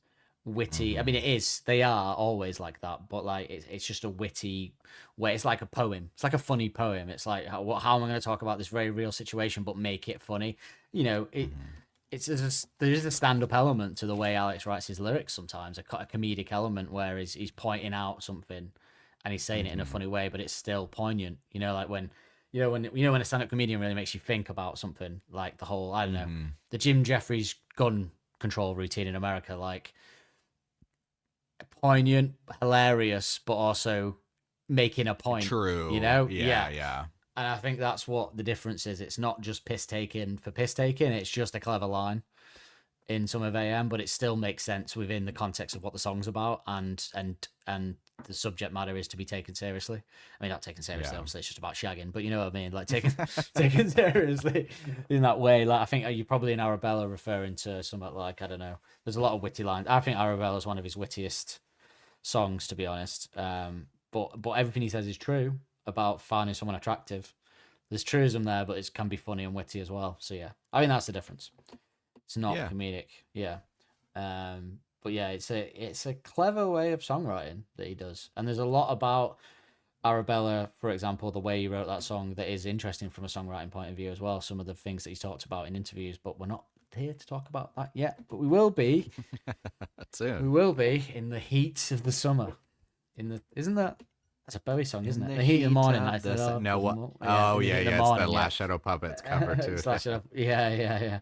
But yeah, great drums. The pause and a great drum fill as well. Shouldn't forget that. There is a great drum fill, which is one of the other reasons why it's got in that this was never played live, just to hear a good Helders drum fill live. Of course. I did like this Evil Twin, then this would have been a great, like, sort of 6 minutes of a gig, I think. Yeah. I do love the end of the outro as well. With this is like massive drum fill, pause back to Rocky riff on its own, that kind of doon diddle doon doon on its own again, and then everyone back in, even crazier drums. Then a sudden drum fill at the end to end it. It's like down. I love it down. That's one of my favorite rock ends, is when someone just goes down and it just ends. It feels like the earlier stuff too. They did that a lot in the early songs, because they were just like wrapping up songs like when there's people like you know, yeah. Although much weaker on the actual recorded track than the live version, obviously, because in the Wildcard just says people like you, whereas in live you. I've got one of those to talk about on Knee Socks as well. There's a certain line towards the end of Knee Socks that he changes subtly live that sounds so much better. And whenever I hear the recorded track, I was like, I wish he did this on the recording track. It'd make it so much better. But yeah, more on that. Yeah, really good proper rock tune. Really. It's just a proper good rock tune. Vocals, briefly, any? I think we all sort of touched on it, but I think vocal performance, one of the best falsetto ones. I like you say, his low register to match it is really impressive as well. I do like the low register, because that is something that he doesn't do a whole lot in this way anymore. So in that way, it is one of those few songs where if you're like really kind of feeling that mood or whatever, hearing Alex do those kind of things, there's not really a lot of choices, and I do like it here. I think he pulls it off really well. Another congratulatory slap on the back for Ross Orton, because he's produced, because it's really well produced. I think it sounds really well produced, and he's done Evil Twin at this point. He's done this, the one Sonic Shimmer Trap. He did Are You Mine as well, lest we forget. So I would have been really like AM. Obviously, is fantastic. I can't complain with any of the sort of production of AM really. So James Ford, great.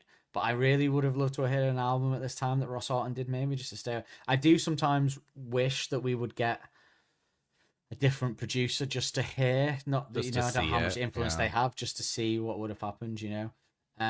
But yeah, Ross Orton album at this point would have been pretty good, I think, as well. Of just some rock tunes, maybe, but they can't moan because the next album was AM, so Yeah. there's not really much of a leg to stand on, really. See, that would have been so when we were talking about. I know we're heading out of that era now, but as maybe like one last kind of note, it would have been interesting. I had floated the idea of a potential dual album where if James Ford had done "Suck It and See" with the kind of beautiful shimmery types of songs, and maybe you had Ross doing the rock heavy songs as a kind of double type of album. That could have been really interesting because a lot of the songs he did were just the rock songs.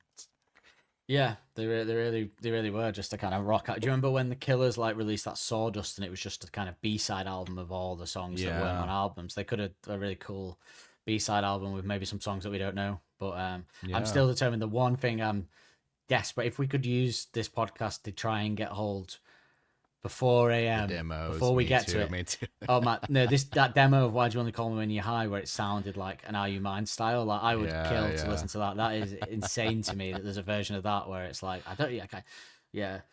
Do you want to call me when you? I can't even imagine it. So, I want that, and I want the James Ford version of the first album. Like, I want it. I want that. Like, Just we're super- using this but- podcast to just get unreleased tracks. The good thing about by the sounds of it, the James Ford version of the first album is only about 4 minutes long as well because they were playing that fast. So you know, it's a good fast, So yeah, do you have anything else to say on the music, or should we get into our covers? Yeah, let's get into the covers. I'm excited. New, because we've only done this for subscriber content so far, and it will only be for subscribers, sadly. But I'm gonna form a covers band and all. so we'll still say our covers, but for subscribers only, mainly due to copyright reasons that we can't put them on here. For subscribers only, we will be playing those covers that we've produced that we both suggested. So, and there is something very interesting about the two that we've selected when I made them. And by the way, it kind of works, but so yeah, basically subscribe if you want to hear them. Get on it. Or come to the website and buy the episode individually for just £3 What's that? It's nothing. Yeah. It's nothing. It's less than a pint. I'm not sure if that's a good thing or a bad thing though. If I'm trying to say like, oh, you could just spend, you get half a pint for this. What's better, half a pint? So what did you go with then, Justin? So I picked Nine Inch Nails / Trent Reznor for this because you actually hit it really well where you were saying it was probably the closest sounding Queens of the Stone Age type song. And one of the songs that immediately popped in my head was Sick, Sick, Sick. And I was like, okay, I don't want to do Queens of the Stone Age again, but I could hear this industrial, grimier version of this even somehow. And I thought Nine Inch Nails would be really cool. Yeah, when you said it, I was like, that's pretty interesting. I'm actually got someone trying to convince me to go see Nine Inch Nails in June, but I'm not. I've tried. It's just not my kind of thing. I guess. But like he was trying to convince me because Bowie kind of found them, didn't he? Or made them famous. So I was like, that's not a reason for me to go though, just because I love Bowie. Do you know what I mean? But like, let's have a listen and then we can discuss it. Not yeah, too he didn't mess with it bad. actually. No, I must be thinking of the other ones. Yeah, it was pretty good. I think. It worked, didn't it? Because he has that kind of vocal register, doesn't he? So yeah, it really worked. But what's interesting about your pick there is, so I was doing mine, and I did just go Queens of Stone Age because I thought, well, I've done it too much, but I have said it's most like it. But so I did Queens of Stone Age, and it sounded terrible. Like the Josh Homme vocal just didn't sound. It sounded so bad, it wasn't even worth it. Like I don't know why, but it just didn't work. So then I tried. Someone else that I thought. I tried Julian Casablancas. I thought, I wonder what Julian Casablancas is doing a song like this. Like, it's not out of the realms of a Strokes song, really. It sounded terrible. So then I was doing the Everything You've Come to Expect, and I just kind of thought, who am I going to do for Electricity? And I thought, well, Bowie. Let's try Bowie on Electricity. And what I found quite interesting was the Bowie and the Trent Reznor one sound pretty much identical, Oh, really? and yeah, to a certain extent, yeah. And I wondered if that was because Trent Reznor and Bowie are intrinsically linked, and he was a huge Bowie fan, and then Bowie kind of heard them, didn't he? And I think Trent Reznor had issues with something, and Bowie kind of made him helped him get over those issues, and then made them a kind I'm of not success. He was a big promoter of theirs. Yeah, so basically, I don't know. I was just wondering whether they had a similar vocal register, and maybe that's why it sounds similar, but because they were sort of a fan of Bowie. So maybe, but yeah, let's have a listen to it. So yeah, I find it Yeah, quite very amusing to similar. imagine. Yeah, I find it quite amusing to imagine Bowie doing this kind of song, but but it kind of that one kind of Bowie's kind of works when he's doing the elongated note. So when it's like no, it kind of like Yeah. works. And what I love about we had it yesterday. We covered everything you come to expect for subscribers, and we did a Bowie one on that. And because the Bowie is kind of Ziggy era Bowie, and it does the low registers, but when there's a falsetto, it gets confused, and it does the high Bowie. So he'll be like, "Darling, tell me," all of a sudden, which is great. I think I think we're gonna have a lot of fun with that feature with the AM with AM stuff. I've never Interesting, yeah. thought about covers for AM, so I'm gonna have to sit down and think of that. Right, so we'll get into the lyrics then, shall we? Some covers there. The AM sexiness begins here with these lyrics. I feel. I'm gonna say this is more passion than love. Even though love is invoked, I would say this is more passionate, steamy, what's the term? Primal urges than love, lovey-dovey love. Well, specifically, two things come to mind is that this is the beginnings of a rebound. This is specifically the kind of excitement that you find after you didn't think you could kind of have that excitement again, specifically because you've been through like a rough breakup. So it's almost feels extra passionate, you know, because it's the first one again. Yeah, that's probably true. Because I think did that come up on Evil Twin or another episode? I can't remember. It was on You and I think. You and I. Yes, it was You and I. Yeah. So that's interesting that maybe that's a continuation. Yeah, I would agree with that. I mean, I think we've all experienced that at some point, haven't we? Oh yeah. Will we experience it again? Hopefully not, because that would mean us both breaking up with our very serious. I mean, you're married, so it's even more. I'm sort of basically married. So yeah, it's hopefully not, but yeah, certainly. I think when was this? So this was at 2012. Yeah, so no, I was in a bad relationship then that was going nowhere, but lasted a very long time. But yeah, certainly when I was 25, that time this kind of happened. I got out of that relationship and I had several rebounds, which were fun.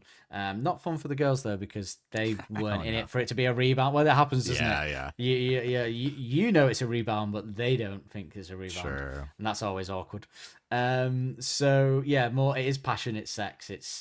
It's rock and roll sex, which is and we're here now. That's where we are. That's where we're gonna stay. That's where we're gonna be for a while Apart now. from, I mean, maybe number one. I don't know. I've heard people say number one party anthem sort of Straight Into Love, but I still feel it's more Mad the Sounds. the thrill. See, I don't think Mad Sounds is about love or sex, so that's going to be interesting. Well, yeah. So that was what I was like a departure. That's gonna be one that's gonna be different. Oh, sorry, departure. Yeah. But number one party anthem, some people say is like a love song, but I don't think it's a love song. I think it's still sexual. It's just slower pace. It's revisit it. Yeah, it's more about the anticipation, I guess. But yeah, we'll get to that. Another song filled with song references, like we had yesterday with everything you come to expect. So the first line of this one is, "Darling," I love a good darling there. "Darling, tell me something I don't know. Be my baby, be my GTO." Is that referencing the car? Yeah, it is. Hey, that's a car alarm right there. Don't forget the car alarm. Oh gosh, I'm gonna keep you on point. Yeah, keep me on point because we missed one on Evil Twin. I think, did we? Maybe. Yeah, this is a theme. I'm telling you, cars come up all the time. Yeah, I suppose he's saying a GTO would be something amazing to have, something precious. So will you be that? Will you be this Yeah, amazing, it's kind of sexy like a thing I've sexy got? car, isn't it? It's kind of like Mm, a desirable kind of, sex, almost like yeah, a trophy, like a trophy on your arm type of. Maybe that's what I was kind of yeah, associate yeah, like. yeah, yeah. That's how Yeah. I would see it as well. What do you think he means by "tell me something I don't know"? Well, again, because I think it's the beginning. I think it's that intriguing when you're finding out about somebody. Mm, It's like you could tell me tell about me you. anything, and it's something I don't know because I don't know. I don't really know anything about you. When a person seems very intriguing and mysterious because literally everything is new. Well, when a man's got an erection bubbling, any woman's intriguing, aren't they? Unfortunately, Yeah. so anything she says sounds great. So, men, bloody men, we're awful. Uh, but I, but we, yeah, I think as well. I never thought about it until we said it a minute ago, and now you're talking about that kind of, the intriguing. Tell me something about you. This is kind of a kind of spiritual or story of you and I, isn't it? Because it's about that first Just from conversation, the that other first end. Yeah. meeting. Yeah, Yeah. yeah. That is interesting. So I wonder if that was self-aware or not Well, and they were pretty from us. close together. I mean, You and I was the last one released, which again wouldn't have been too far away from this actual release. Certainly not. So yeah, Certainly not because they were recorded by Ross Orton in England, yeah, way after Suck It and See, like when they were here, presumably on tour. Like it came out in, like we said, it was after October, so probably November, December, let's say. I don't think it was hmm 2012. It was definitely 2011. So they So were just 3 years that removed. I mean, 3 months removed. Yeah. well, it would imply to me that they did it while they were here on tour in the UK or just before, like they did that. So it's probably quick from record to release, I would imagine. But Yeah, yeah. um, so yeah, because it is recorded in Sheffield, I think. Or it looks like certainly looks like some kind of northern town that the video's in. Um, so yeah, I like that. Tell me something. Tell me something about you that I don't know. Sort of intriguing. She's intriguing. That's hmm quite sexy as well. We're here. Oh The yeah. word sexy is going to be said so much over this period. Again, I like this. This is sexy. Call me something no one else calls me. That's Yep. nice. That's It's cool. it's it's and it's also creating that bond. Eventually when you're with somebody for a while, you maybe have like a pet name or something, but that sprouts at some point, of like Mm, it kind of forming yeah, that yeah, yeah, bond, right? yeah, yeah. I mean, the first interaction. Who knows what she could be hmm calling you? It's pure sexual. It could be quite could be quite racy. Um, but I forget how I want it. That electricity. So first of all, I forget how I want it. Sex. Well, Sure. that, but Oh. I think it's connected. I think it almost is like a drug where I think there's a reason Mm, that's like there.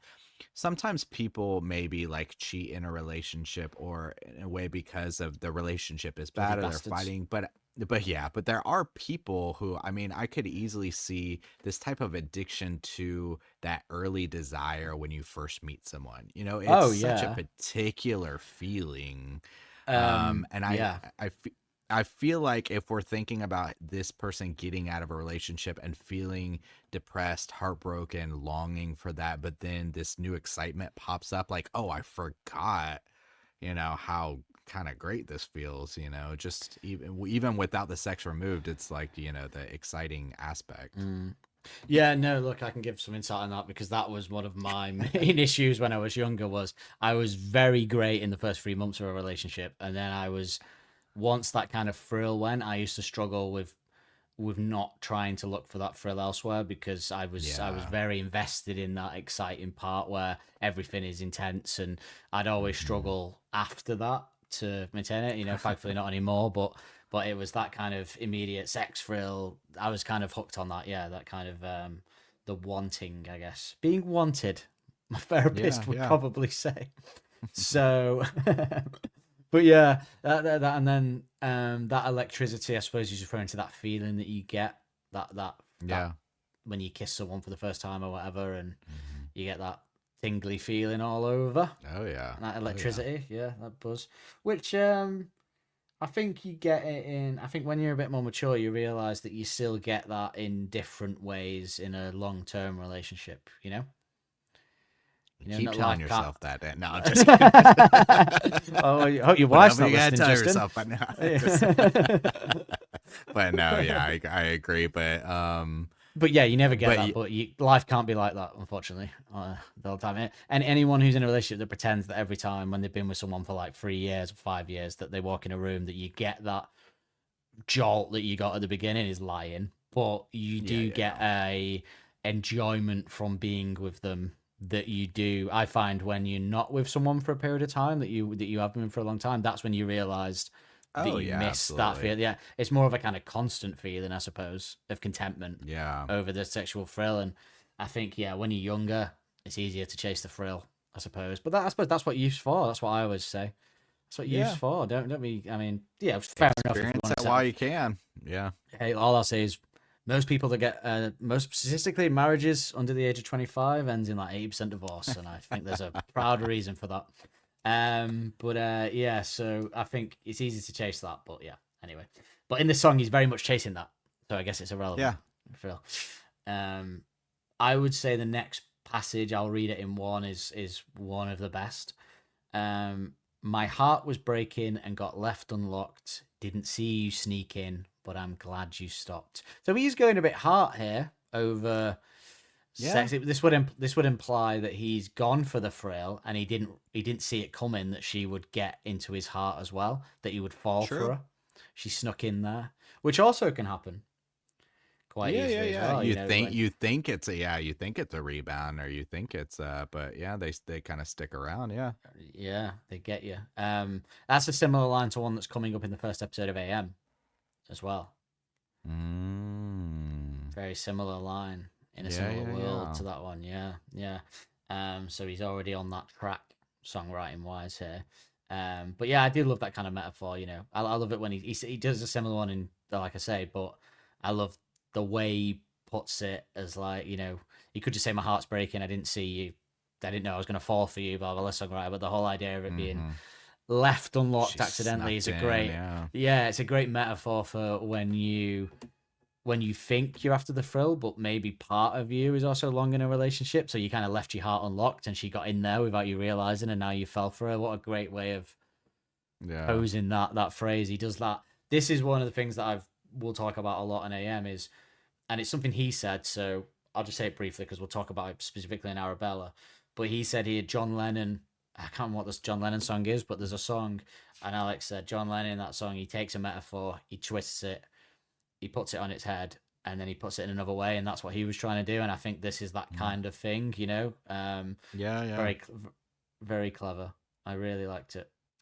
Then we get Tell Me Something I Don't. It's really hard. This is one of those again that's hard to say without slipping into the singing of it. Like, tell me something I don't. Tell me something I don't already know. Like how you get your kisses to fill me with electricity. Yeah. Again, fantastic. And did you see this? This is another one of those artworks. Yes. Yes, that's cool, isn't it? It was done. It was really cool. Yeah. So it's for anybody not watching the video, it's a artwork that I always try to put that same guy. He used to go by Space Monkey, I think, but Kai is his name, and he it's a woman who has her lips against a light bulb, but it's shattering because the electricity is so powerful. It's really cool. So powerful. Yeah, his interpretation of them are really good. They're kind of like the kind of thing that I'd probably like buy on Etsy and put up, that's the kind of level of good that they're at. But yeah, good line, obviously riffing on the same kind of idea there. The next line is interesting, right? So I have a couple of questions about the next couple of lines. Okay. Love like locked horns. So when I was kind of, after I made my notes like I do, I go check what other people are saying out there. And a lot of people were taking this as a negative. So they were saying like so although it could mean like inseparable locked horns, it implies a they were saying he longs to be locked horns with her, like it's inseparable from her. That's what he wants.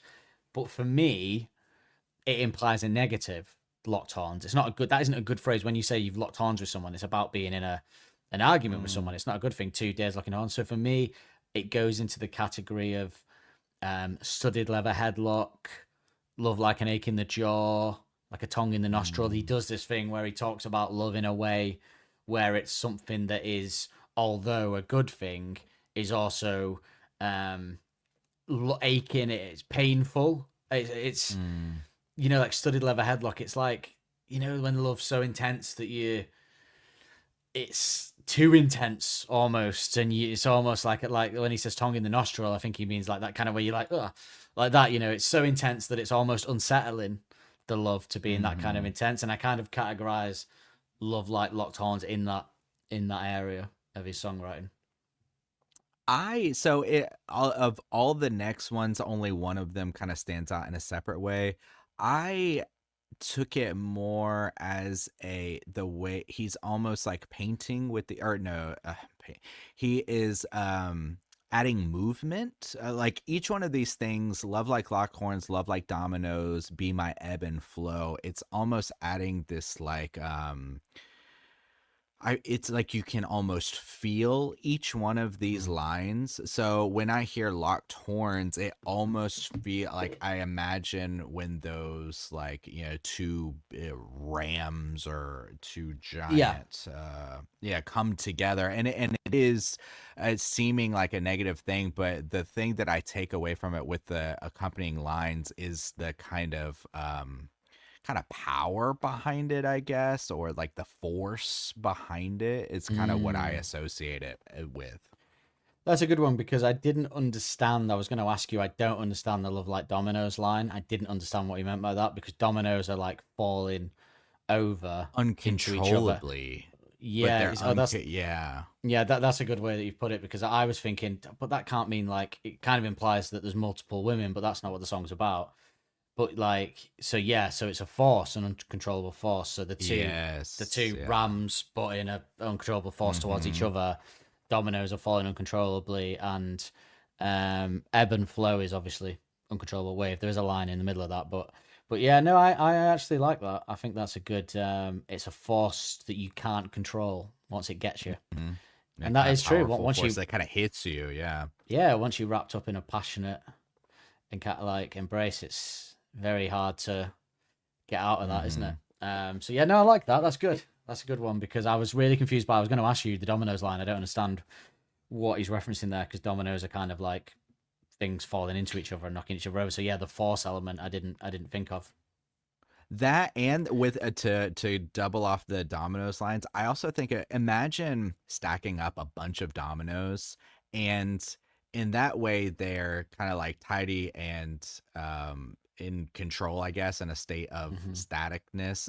They're not uncontrollable, but the fun is knocking them over, right? The fun is the kind of watching them like so it's almost of like allowing yourself to like be in a kind of state of chaos, and that force, And yeah, you're right, because I do like watching those videos of dominoes going down, but the thought of actually taking the time to do that is like, I could never do that. I don't have enough patience.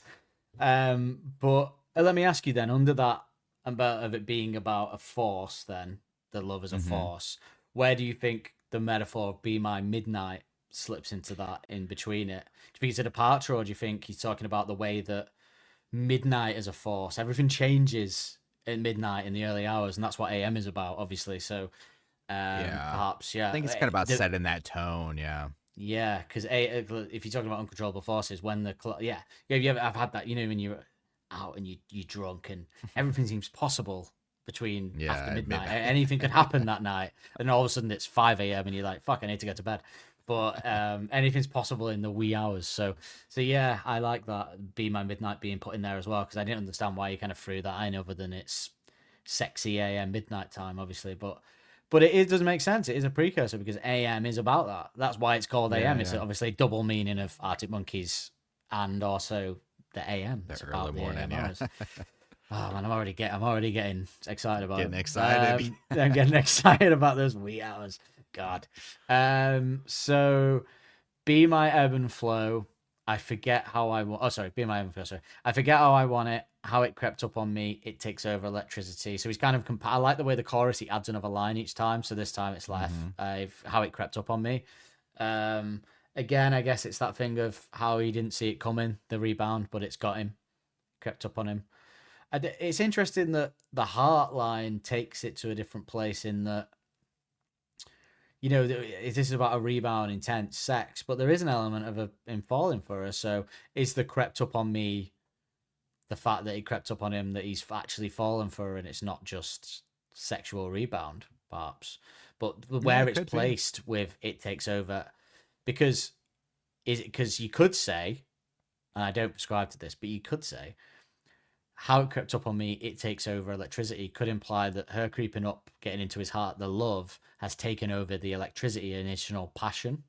Oh, true. But it could mean that. I actually don't think that. I think it means how the passion he crept up on him and the electricity takes over. The and that electricity feeling, takes that over embrace. him. Yeah, I think yeah. that's where it is. But you could interpret it the other way, should you wish. That's because true. You could. Yeah. The heart line does throw a slight spanner in the works, because unless with the heart line he doesn't mean love, he means she got into his heart because his heart's racing from the passion. Like she's taken control of his heart from a kind of not a Yeah. love sense but a speed sense. But that is really obtuse, because heart almost always represents love in any kind of embrace. So, but the whole song never once implies that he's fallen for her in any other way than passion. So the heart line is a bit confusing to me. So perhaps there is a world where her getting into his heart, he does mean that she's basically the raciness. The raciness Yeah, of his heart. could making it beat again, making Yeah. you know, like, oh, Yeah, that yeah. excitement, making it flutter or whatever, you know. I think that would make sense more. But I guess in some of the AM stuff, there is a crossover. It is all passion, but there is a crossover for if it is all about one girl, Ariel Vandenberg, then it would imply that there is a blossoming relationship there. Although the True. amount of time that they were together for would imply she was very much a post Alexa Chung rebound, hot, heavy, passionate sexual relationship that kind of fizzled out, wouldn't it? You know, that would there isn't a long time that they were together for. That I think they were together, but I think there was a bit of a rebound thing going on there from a long term relationship. But not, we don't like to get into the personal stuff, but I could just always get that sense from my own experience. I just get that sense of that fizzled out pretty quick. Sure. Yeah. So then to the last line, because it is just repeated after that, but still interesting. Separated, there I face it. Love like thunder, love like falling snow. So I'll give you my interpretation of that is. So he can't handle being separated. Mm-hmm. But that's a contrast between the different types of passion that they have here. So, like 1 minute, like thunder, it can be intense and exciting, but also like falling snow, it can be calm and gentle. So this would be another knock on the whole intense, but he's fallen for her as well, because although 1 minute they could be having a racy sexual moment, but then they'll lay in bed talking after the sexual moment and actually getting on and having a nice soft tender moment like the thunder and the snow. Yeah, I agree. Yeah, because it's two completely different. Falling snow is kind of magical and serene and saccharine, you know, those kind of ideas. And then like thunder is a little scary, but also like a little exciting. And yeah. And, you know, not to take the metaphor into a really disgusting, dirty place, but when you walk in the falling snow, you don't realize you're getting wet, but you get absolutely soaked. So once it melts. So he started it. He started the sexual metaphors, not me, and he will continue them. But yeah, that's the song, because then they kind of repeat electricity. But I like the lyrics. They're what they need to be for the song. There's nothing more there, and that's kind of the story of AM. They're fun, sexy, metaphor laden, simile laden talks about trysts. The sex album. Yeah, they're not begins. as rich or as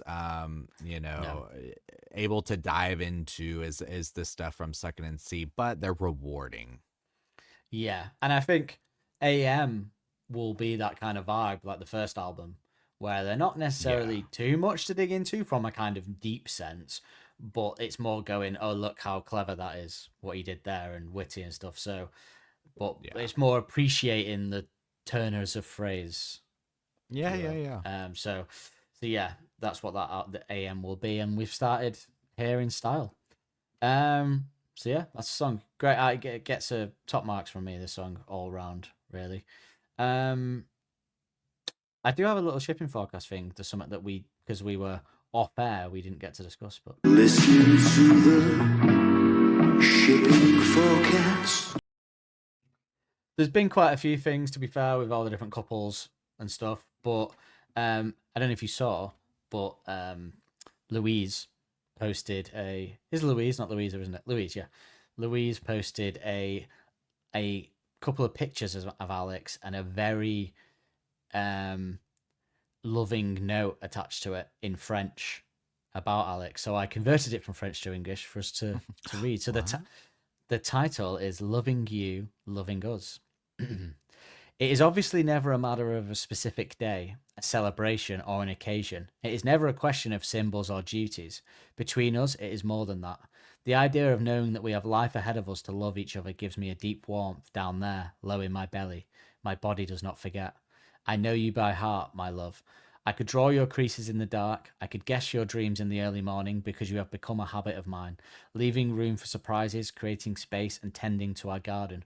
Creating with you, being bored with you. Our days pass and wear out, nonchalant and fleeting, lively and silent, melodic and delicate. The contours of this life, this very life, are bathed in a soft light. I love curling up in it, seeking refuge in it like a shelter. Sagan spoke of the security of our ideal, and we dive into it, a nest woven day after day where each of us brings a twig, a thread, a piece of ourselves. I know that each of us can take flight, expand, and return to the shelter infinitely. There, I have learned that love is being oneself with another. It is blossoming individually and respecting the other. To us, madly. Oh, isn't that nice? Nice. Yeah, He that's loved deep. that. I bet he loved that. That's pretty deep, and I think there's a lot of truism there. I think if you're listening to that now and going, "I don't have that with my partner," then get out of it. Because I would say what I know from being in a relationship that works is it is all about that line she said there about being oneself with another. That is the key, really.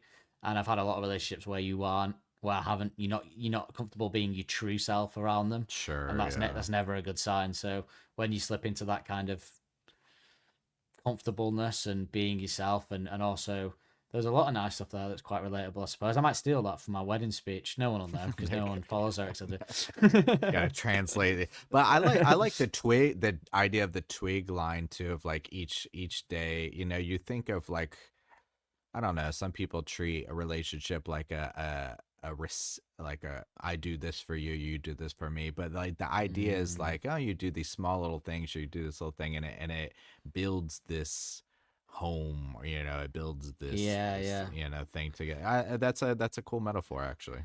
Also, it gave me submarine vibes. I could draw your creases in the dark. I could guess your dreams in the early morning because you have become a habit of mine. Yeah, that kind of thing of someone becoming a habit of yours is a cool way of putting it as well. That's cool, yeah. But yeah, I can see why they're together though, because that is very Alex-ish, that passage. Hopefully it will be it will be the one. Maybe we should do an episode listening to Louise's music because she is a musical artist. That's true. Yeah.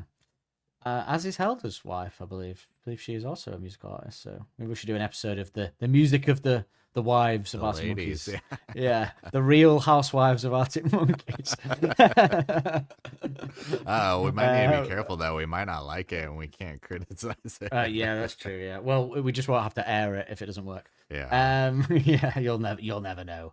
But yeah, let's get into our favorite lyrics.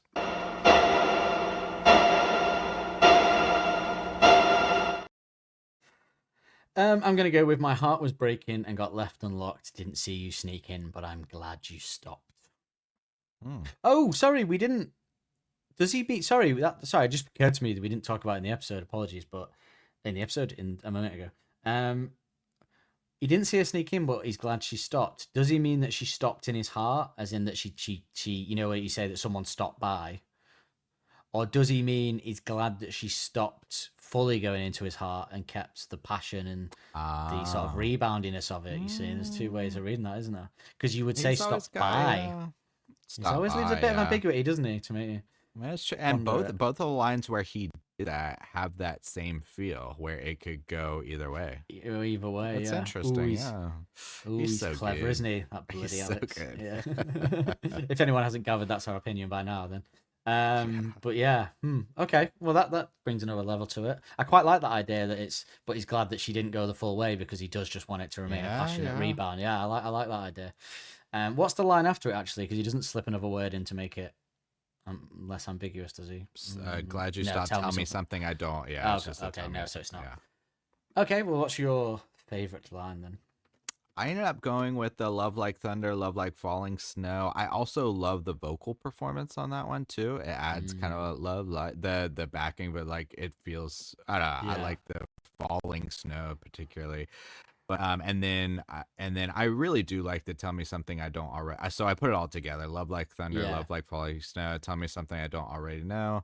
Like how you get your kisses to fill me with electricity. That's it's a good fun line.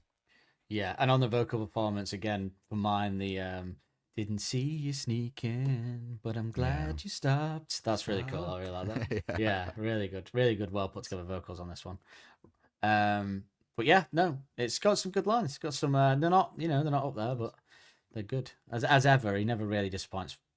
Fully, does he? There's always something to get onto. And there was no Britishisms in this song, unfortunately. So there you go. I don't think so. Unless there's I nothing don't there think is so, there that you no. don't know. GTO is very much not just a British thing. So Yes. to be honest, so yeah. Okay, let's talk about the music. Mad sounds in your ears. They make you get up and dance. They make you get up. All night long. I'm getting into I am now. I am go. Well, go on. You go. You go first. I went first last time. Okay, I'm gonna go because it's been a while since we could do this. I'm giving it to the drums and specifically the ones we talked about that are underneath the solo, the like tom rolls and stuff is really great. Yeah, I also gave it to the drums. Yeah. But since you gave it to the drums, I give a shout out to what is a pretty good guitar riff. That doon diddle doon Yeah. doon doon. And you know what's good about that guitar riff is it doesn't get annoyingly repetitive, even though True. it could do.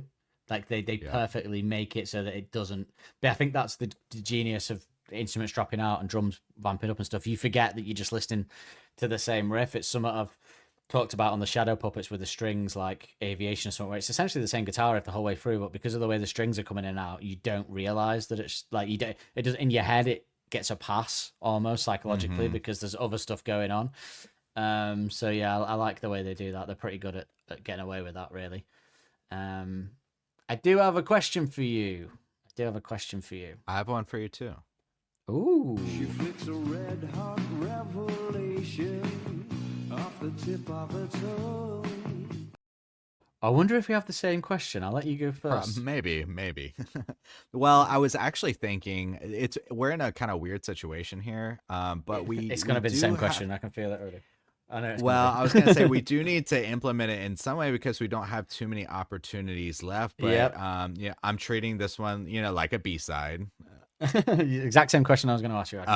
Okay, cool. Well, good.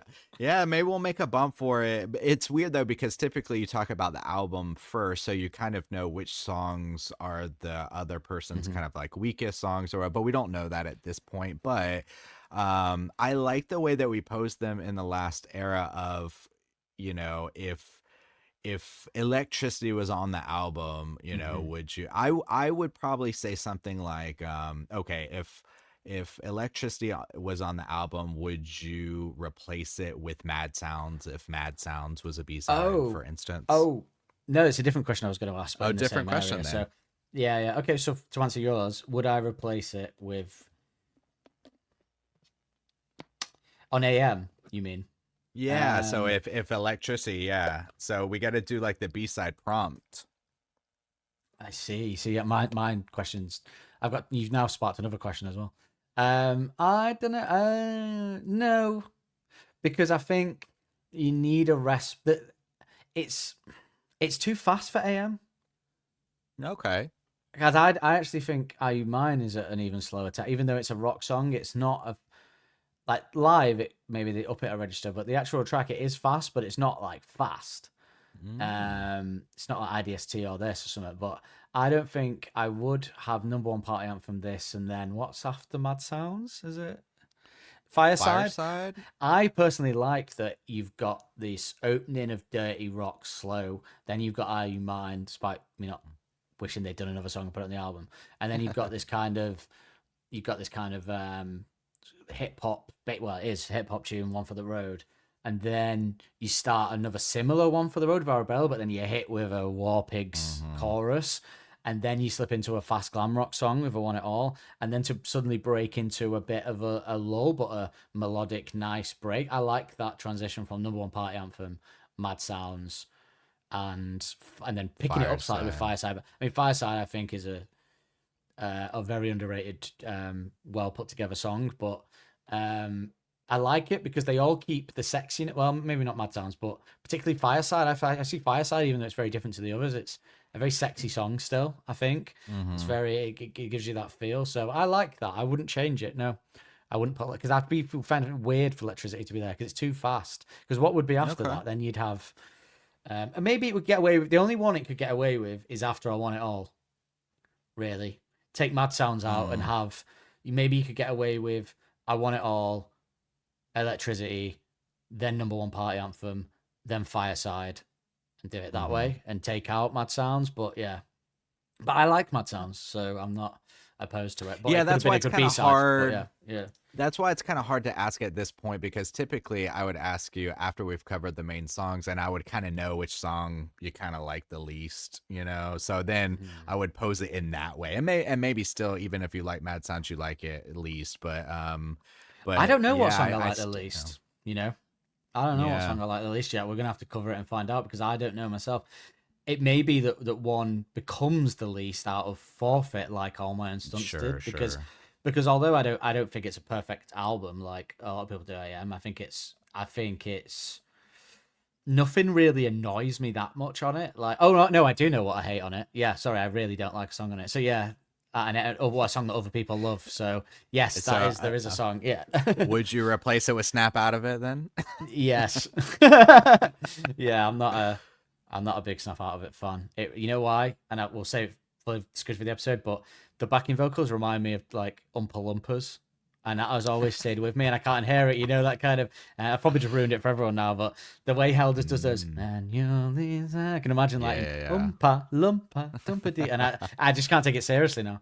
But I don't like Snap Out of It, no. So I forgot about Snap Out of It. That's how much I don't like it. Okay, so if the album came out and Electricity was on there, but you know, and then later down the road, what would it be? One for the Road came out and Snap Out of It came as a B-side, would you? I think because I like that prompt of if it was already on the album you have to choose to switch it out with the B-side that came out. So if Snap Out of It was a B-side and Electricity was on the album, do you think you would switch it out? Would I switch out Snap Out of It for Electricity? Yeah, I think so. Because what would the run be? It would be Mad Sounds, Fireside. Is it then Snap Out of It? Yeah, so it would go Fireside, Electricity, Knee Socks. I liked that transition actually, to have the Electricity with the down and then I quite like that vibe switch is cool. Yeah, I would have that. Yeah. I'm not a huge Snap Out of It fan. No, I don't think I realized it at first. But over time, I don't think I realized that it was the one song that I may occasionally skip, and then over time, that realization has become more. You realize, yeah, and sort of realize as well at live gigs when I'm watching them that I have very little interest in sort of watching them do that one live. I just think it's because they released it as well. It's got a video, hasn't it? And I just think it's not. Does, yeah. I just think it's. I mean, they released pretty much every song off AM, so that's no achievement. But I just think it's a bit. But people love it. It's a staple in the set, which annoys me. But yeah, I don't know. But we'll hold back on what you think about it for the actual episode then, because I've kind of laid my cards out now about it. But Yeah. So I guess my other question would be, would you replace any of the songs on Suck It and See for AM? Just to go backwards because it is in Oh, between, okay. so it is in between, Yeah, so you yeah, can go yeah. backwards with it as well. What would you put it on Suck It and See?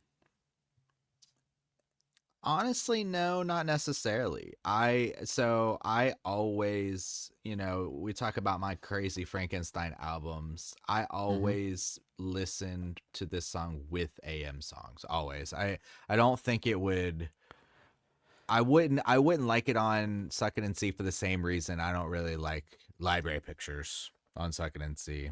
Like I don't Yeah. I which kind of goes to show you it's not even necessarily about the song. Like I can like Library Pictures as a song, but like I don't know, I wouldn't put I don't think I would put Electricity on Suck It and See. I don't think it belongs there. Okay.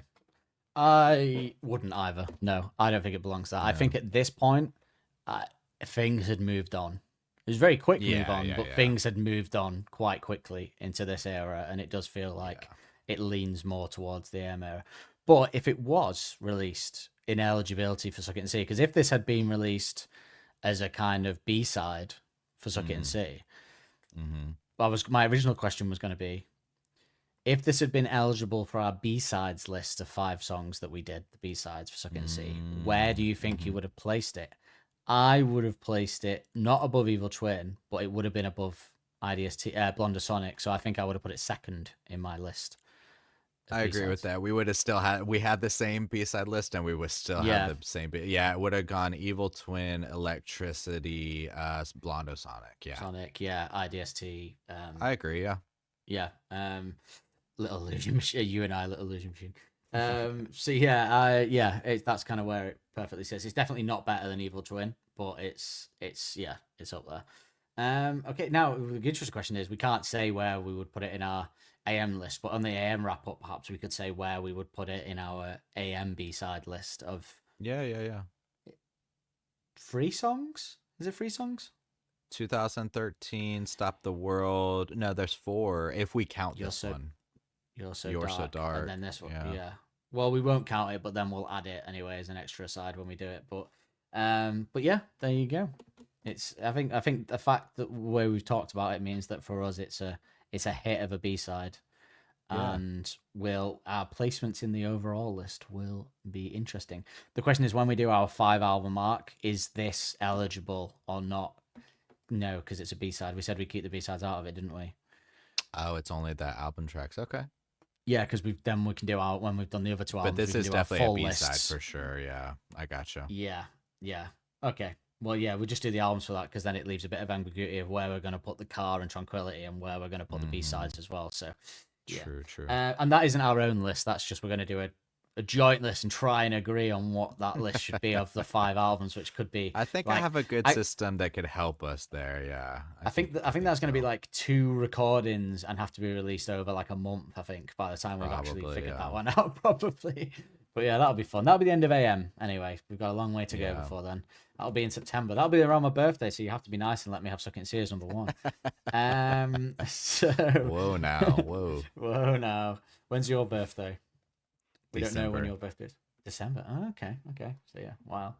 Um, so I did. So we don't have an AI one because we're moving into a different era. But what I did do is an AI one for Electricity because we never got one for Electricity Oh. because of the way that episode ended. The wrap up ended. So we'll do a little AI explanation of the song we've just covered. Push the button and we'll do the rest. Electricity rides in on a dust storm, wrapped in heat and humming with static, like a neon lit motel sign flickering against an endless desert night. The guitars grind and twang like a rusted out muscle car revving up for one last reckless joyride, while the drums pulse like the distant fret of a summer storm. Turner's voice drips with dry heat, smooth and sultry like the mirage of a lover just out of reach, vanishing as soon as you think you've got them. The lyrics coil like a rattlesnake around forbidden desire, charged with longing and danger, a love that strikes like lightning and leaves the air crackling in its wake. It's the sound of an outlaw romance under buzzing power lines, a love story set against a horizon that stretches forever but never quite reaches you. Electricity is the jolt to the system, the spark in the dark before everything burns out. I don't think a very good, for once, accurate. I think the AI hasn't known much about electricity and has taken all the because I do this all in the same prompt part so that it learns as it goes it. So it's taken a lot of humbug and suck it and see B-side stuff, I think, into that one. Because this one, I don't think this one does have the quiet desert feel to it. It has a different style type of feel to it, yeah. But yeah, there we go. That's Are You Mine / Electricity. So to give people a bit of a heads up, what we're going to do is, because there are going to be some changes that will be announced in this period, and for various different reasons, including my schedule and Justin's situation, we will be taking a break. But it's not a long one. This episode will be going out on the kind of like the 21st of March, 19th of March, 21st of March, something like that. Yeah, 2 weeks today, so 19th of March. It's for you guys, non-subscribers. And what we're going to do is we're going to take a pause and we're going to come back on, for you guys, it would be June 4th, I believe it was. Yeah, first week of June, yeah. First week of June, yeah, June 4th. 100% we will be back. No messing around.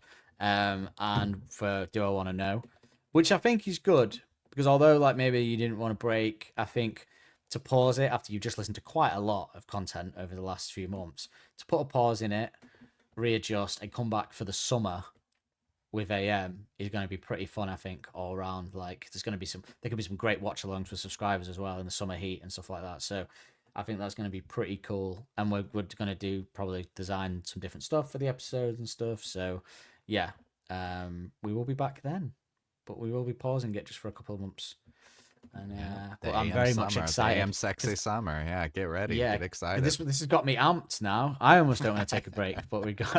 But no, we should, because it isn't actually. I'm looking out the window right now, and it isn't AM sexy summer outside. It snowed on Tuesday for me, and so like 3 days ago it snowed. So.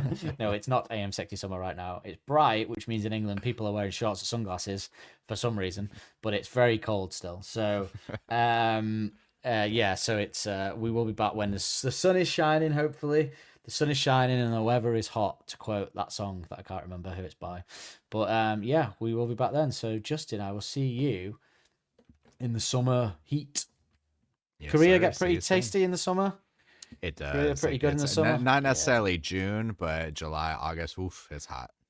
Yeah, at least you're guaranteed it. Like I could come back in June and be like, no, it's still raining. There is no promise of the sexy summer for us Brits, unfortunately. So we'll have to see. But yeah, thanks for listening, everyone, and we'll see you in June. But for subscribers, lots of content in between. So come and join us for more. If you miss me, if you miss us, come and join us, subscribers. But yeah, thank you, and see you then. Thanks, Justin. Don't Believe the Hype is hosted and produced weekly by Nick Lee and Dan Holt. Music used in the titles is royalty-free music courtesy of Les FM. Don't forget to subscribe on your podcast player of choice to be notified every Wednesday when a new episode is released. And if you want to help us out further, be sure to like and review to help make us more visible to like-minded souls. We will see you next week with more of the same.